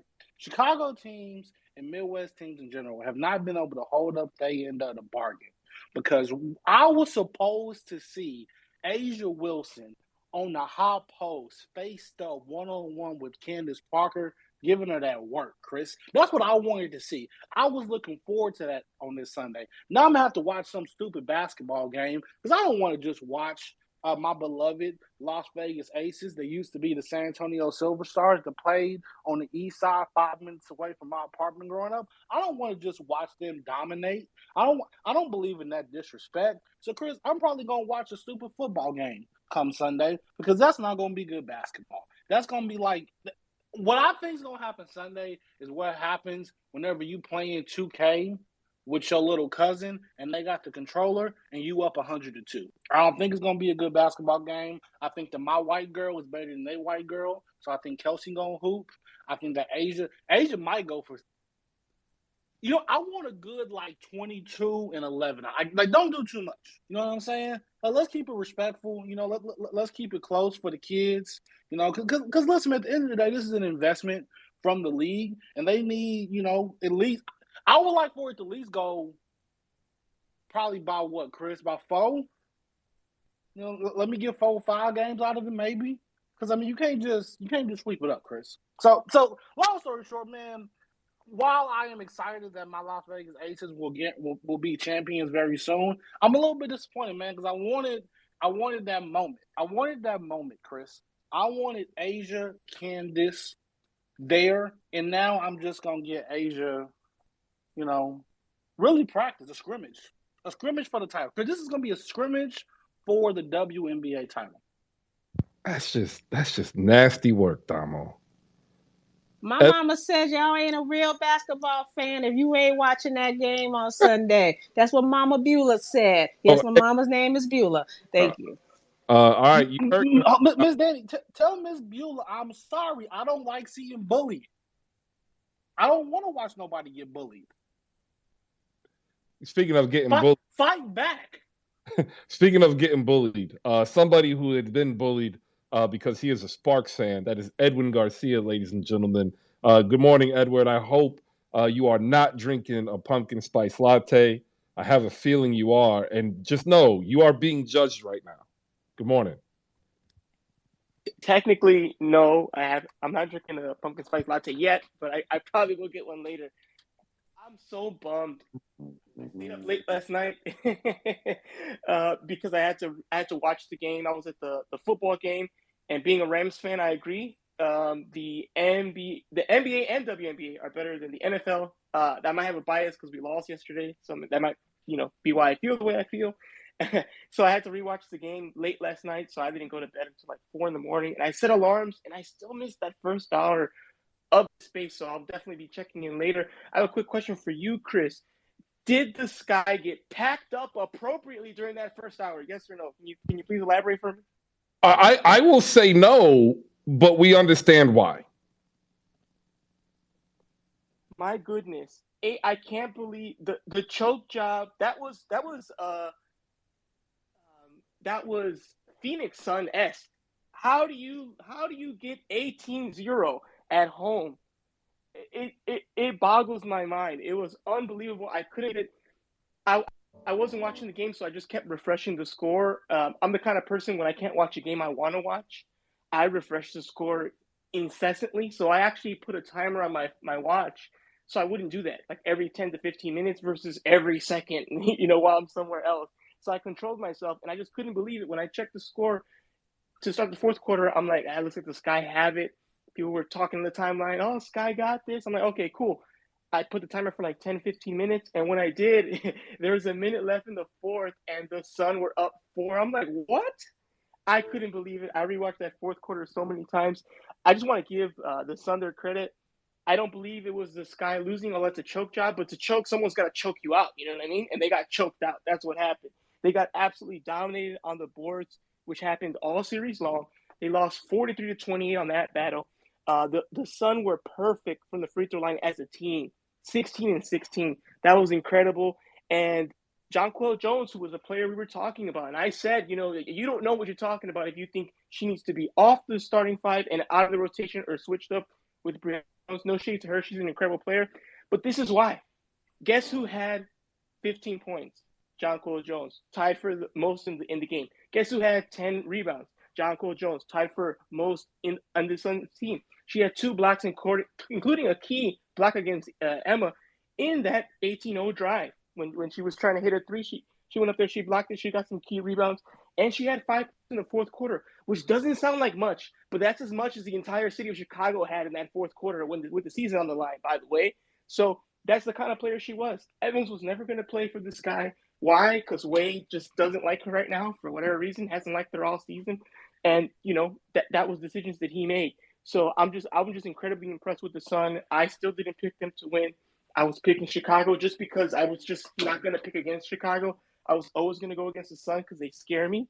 But the talent showed up, and I definitely want to give also Courtney Williams her flowers. I talked about they need great guard play, and for back-to-back games, she stepped up. She balled out. She had 12 points in, I think, 33 minutes or so, and only one turnover, which is key for a point guard.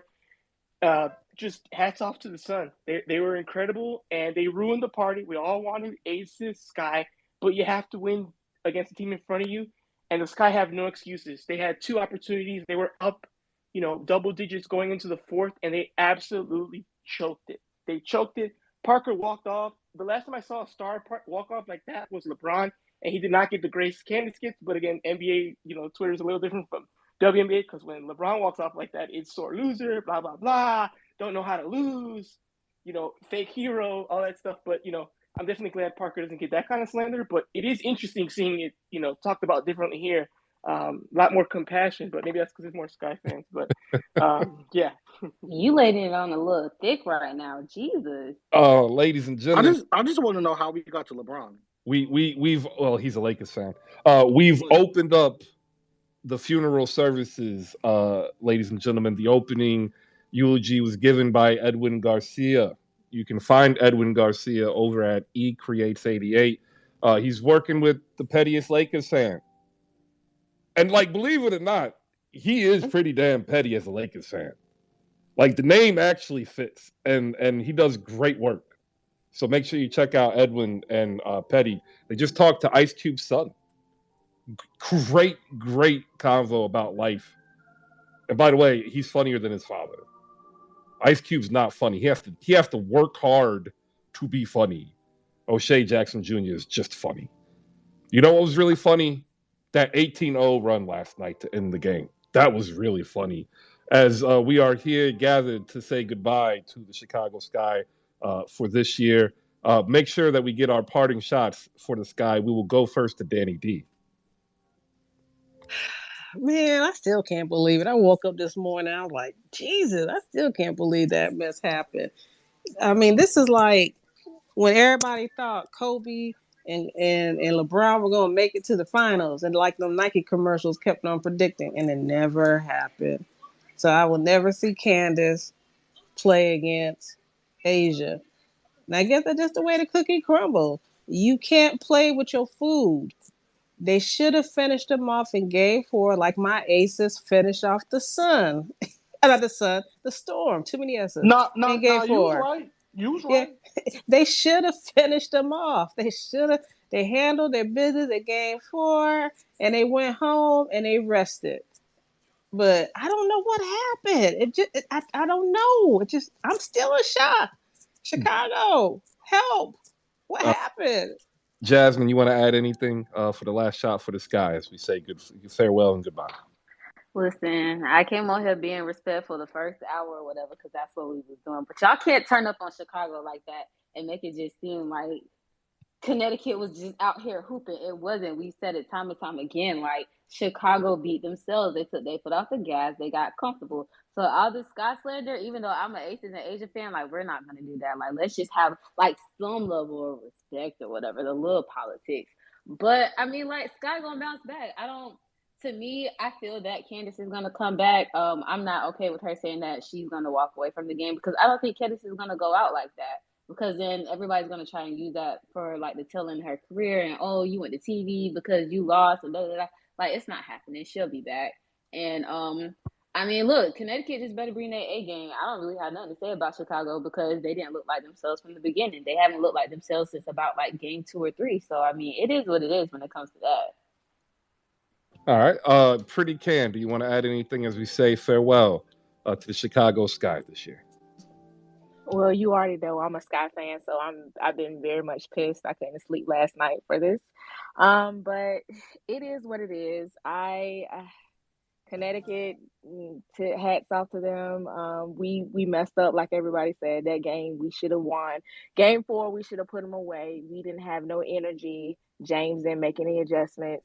Our backcourt did not produce as we thought they were going to produce. So it just was a lot of things that it's just a lot of things that happened this year. So kudos to them. They had a great season, but they didn't do well in the playoffs. So next season we'll be back, and like Jasmine said, Candace is gonna come back because I'm sick of the slander. Edwin has some good slander to say about CP. Please get off her. She gets slandered all season long. Come on, man. Like she's the one that gets the bad end of the stick every year. So I mean, she walked away. Let her walk away. Like it was a bad game. She knows she ain't had that. She didn't produce well. She couldn't get up and do what she needed to do to carry her team over to the finish line. So yeah, I'm looking forward to the finals. It might be a good win. So good luck to the Aces in Connecticut. I found a live look-in at a Chicago Sky fan, random Chicago Sky fan. If you look up top, Damo, final take on the Chicago Sky.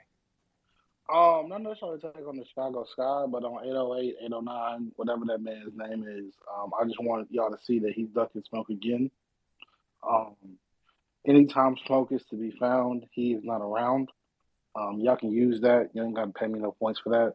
But Chris, I just want the record to show. Not too much. In the official Hoop Spaces not lexicon, in the official Hoop Spaces archives, 808, 809. I'm gonna call that man Curtis today for whatever reason. Is not here, and he is ducking smoke. Do y'all see him? I don't.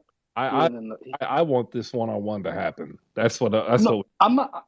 He ducks one-on-one smoke whenever the Sky have a bad day. That man is a notorious smoke dodger.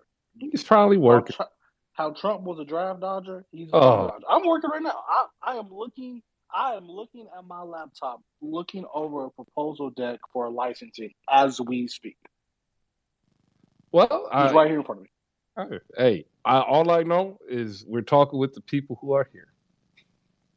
We'll go to Malika. Malika, last thought as we say farewell to the Chicago Sky this year.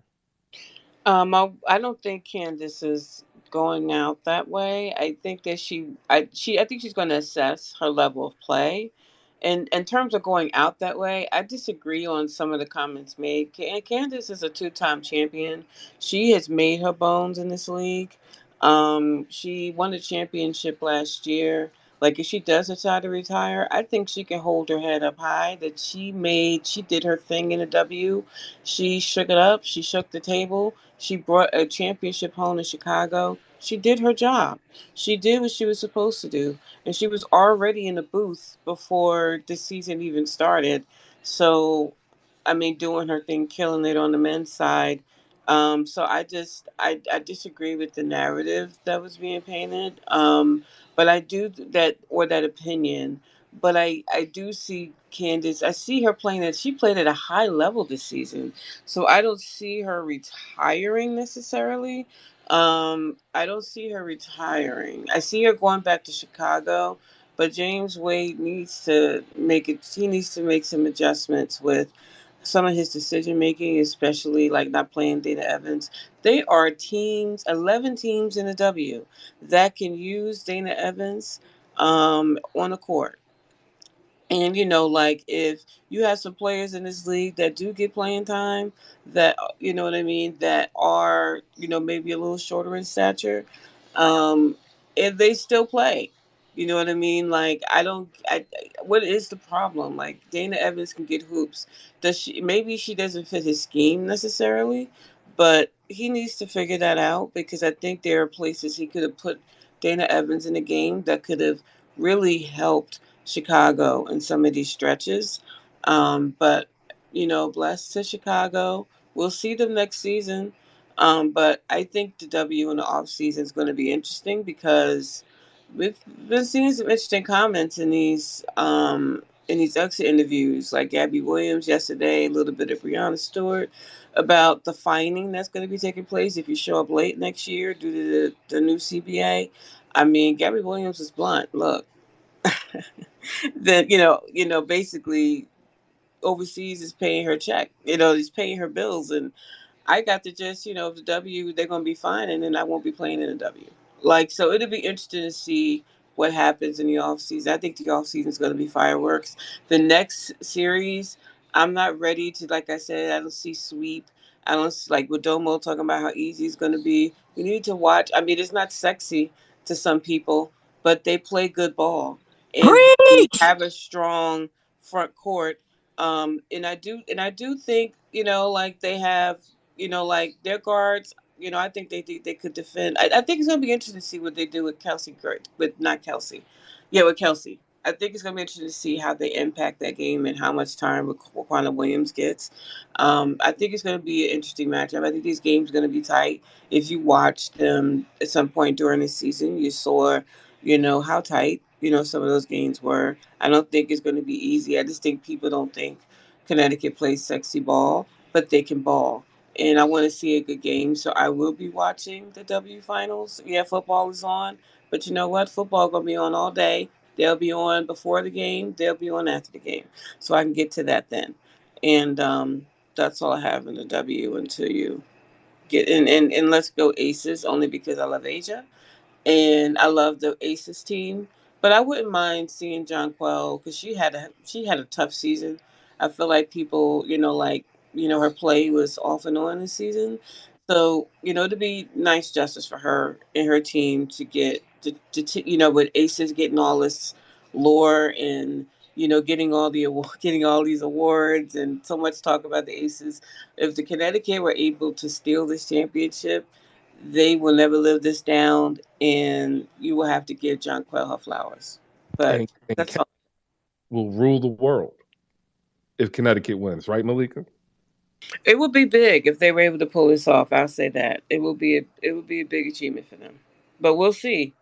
I'm not ready to say it's going to be a sweep like I keep seeing on the timeline, or like Domo was saying. No, I think Connecticut's going to put up a good ass fight, and it's going to be a battle.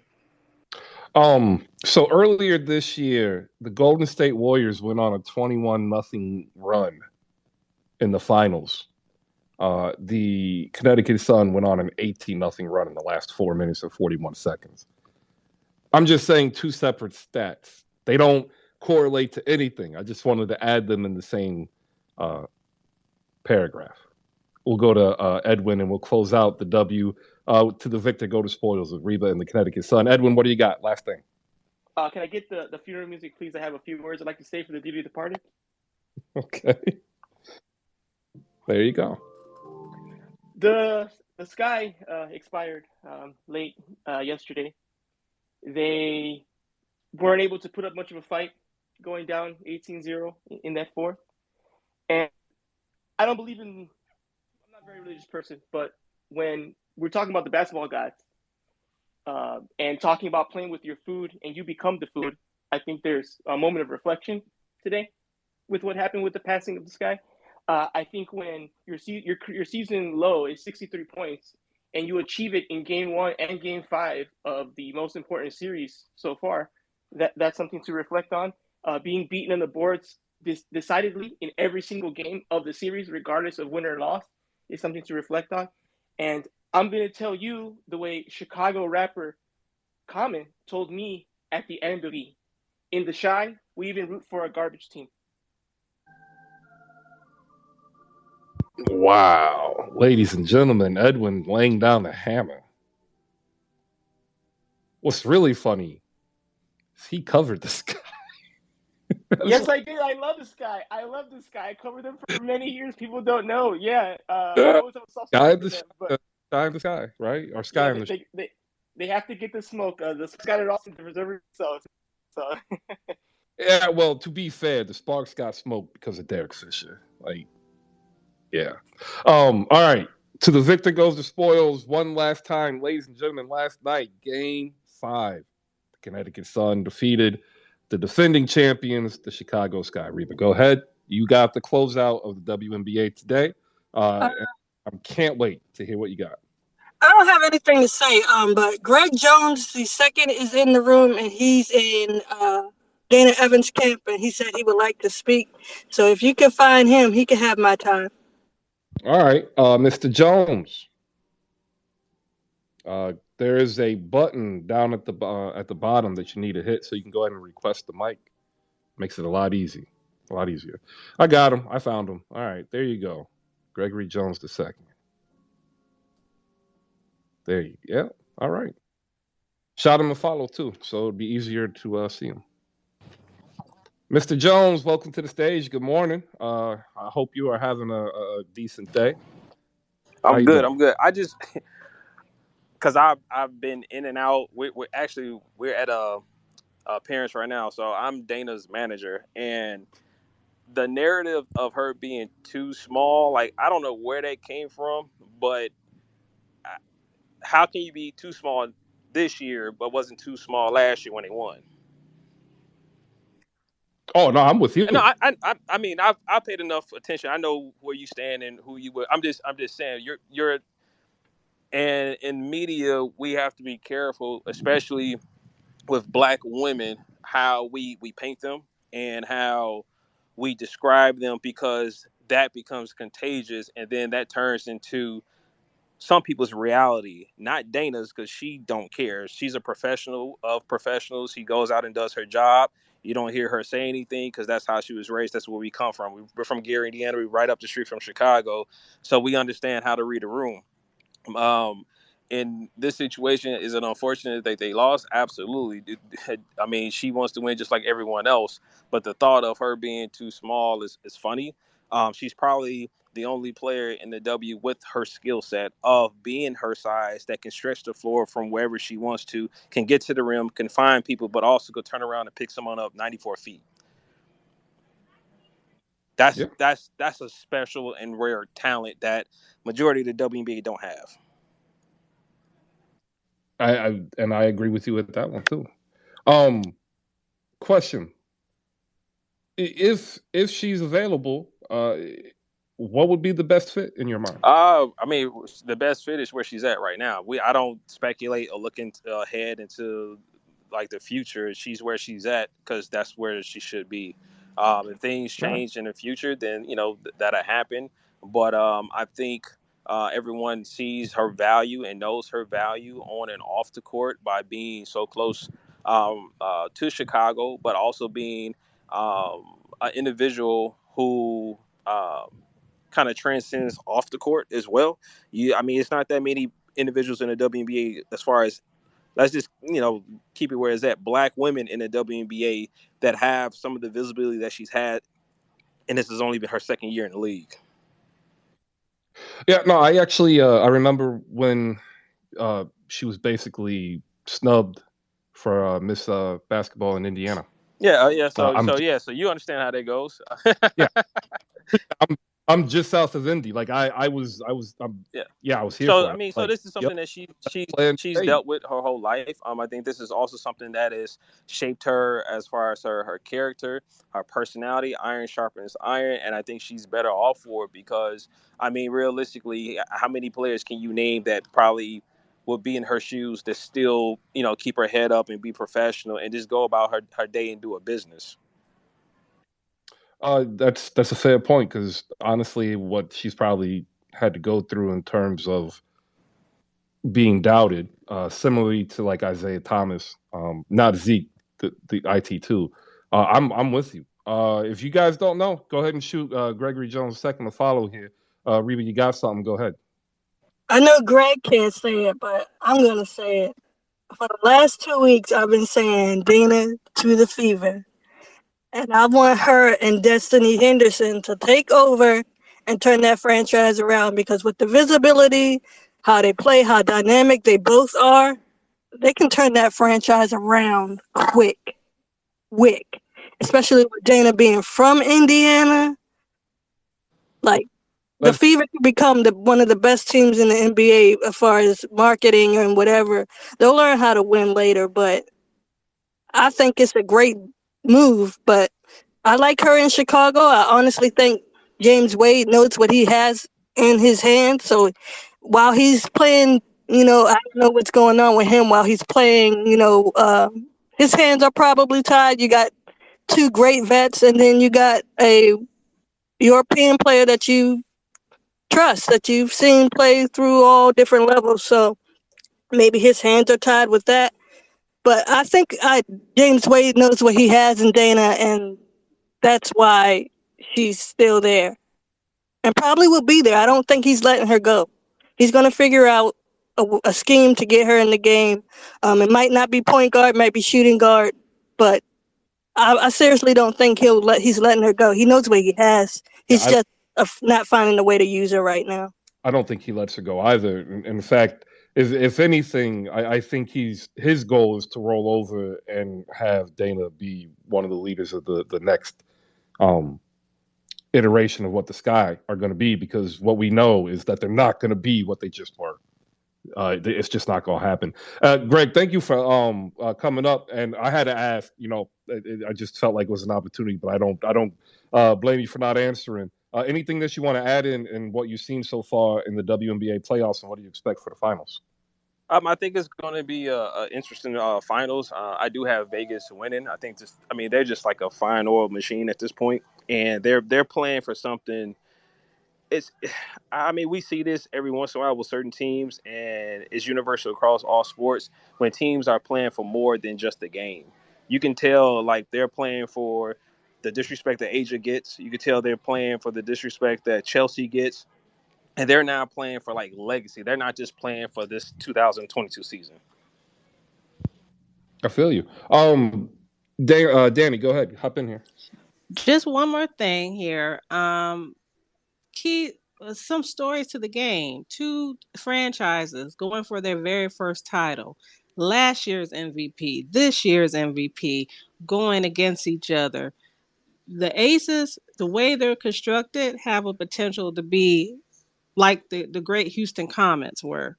They have that potential to have and I've been watching this game since 1997. I remember the teaspoon half court shot down there in Houston when Houston thought they were about to win it and they had to play that extra game. So I feel like it's something different about us this year than last year and the other years before that. It's something different about this team.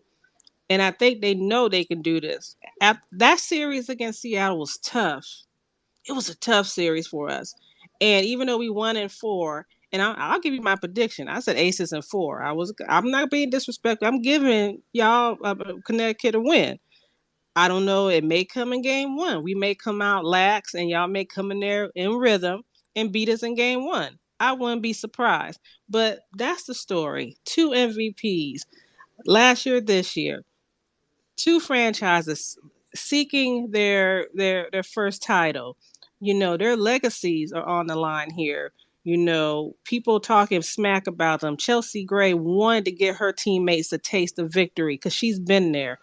It's going to be beautiful, and I'm going to enjoy every bit of it, and I'm looking forward to it. Yeah, I'm nervous, but it's a good nerves. All right, I appreciate that. I'm actually getting the poll up here now because I wanted to save it until the end of the show. Who wins the WNBA Finals, ladies and gentlemen? Connecticut Sun or the Las Vegas Aces? It is now out there. I'll get it up top. News and notes to end on the NBA real quick, because there's really not that much that's going on outside of Eurobasket. Giannis has a rolled ankle. The head coach of the Greece team said it's going to be fine.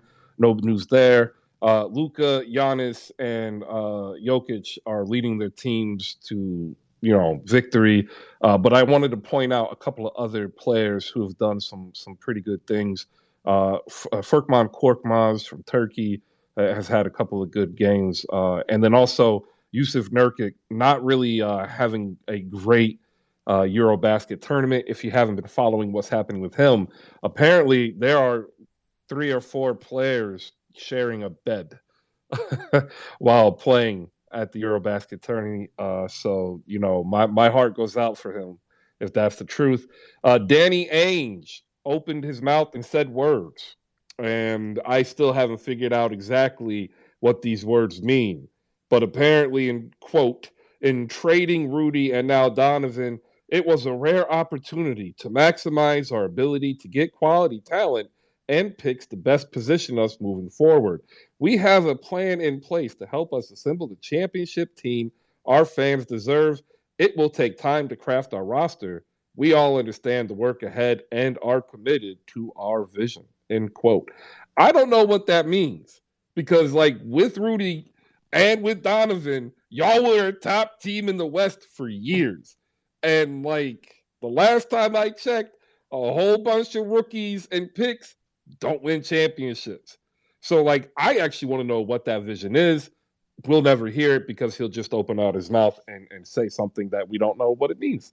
Also in the news, we have Shane Larkin is out for the rest of Eurobasket, and that's kind of bad news. He was angling to try to get another run here, either during training camp or preseason, possibly to make an NBA roster.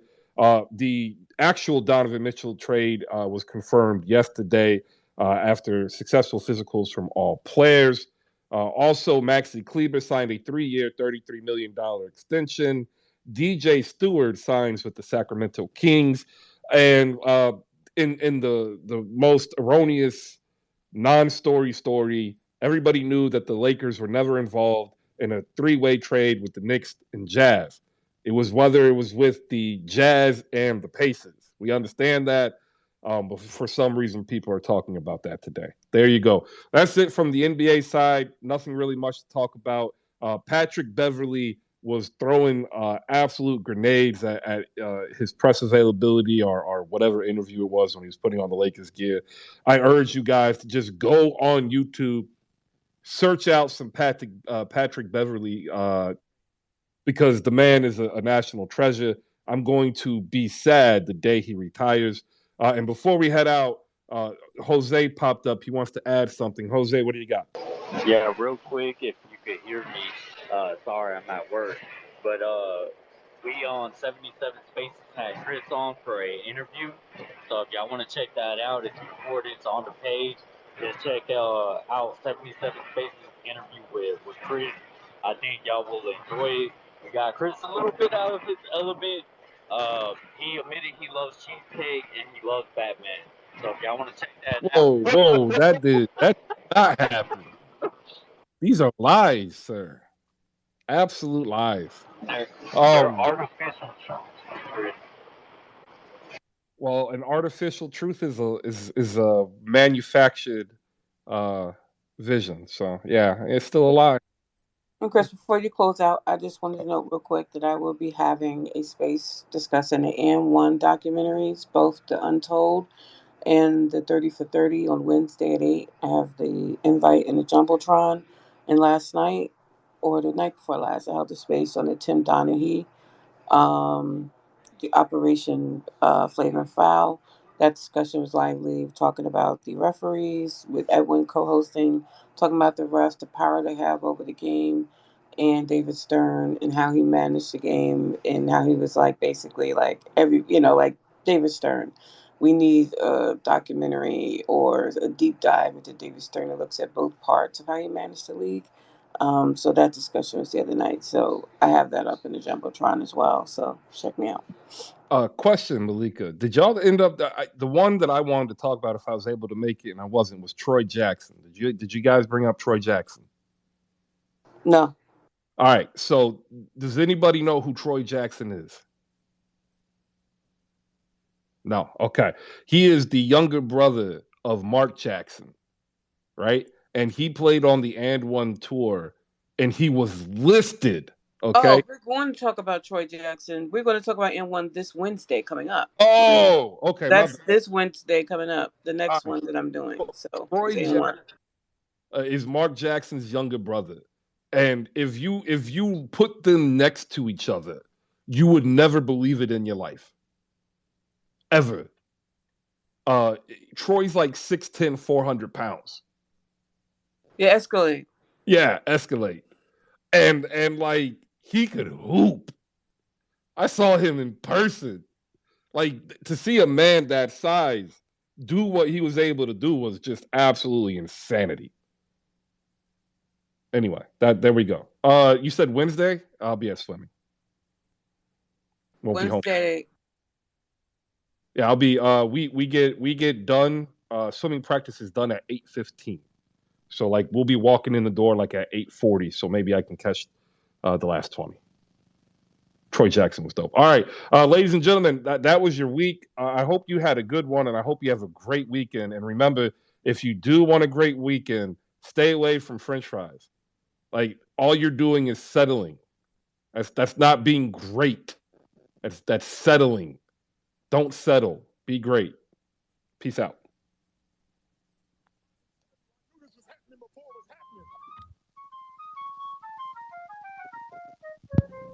I had a great show today. I want to thank everybody who's popped up and has been able to bring the W Talk here in the morning, as it's dope. It's dope. I love it, and I hope you love it too, because we only have 5 more games. But the good news is, as we don't have to wait, for basketball, because after that we should be getting ready to go for the NBA. Chicago Sky, thank you for playing. We'll see you next year. Connecticut Sun versus the Las Vegas Aces, Sunday, 3 p.m. ABC. Peace out.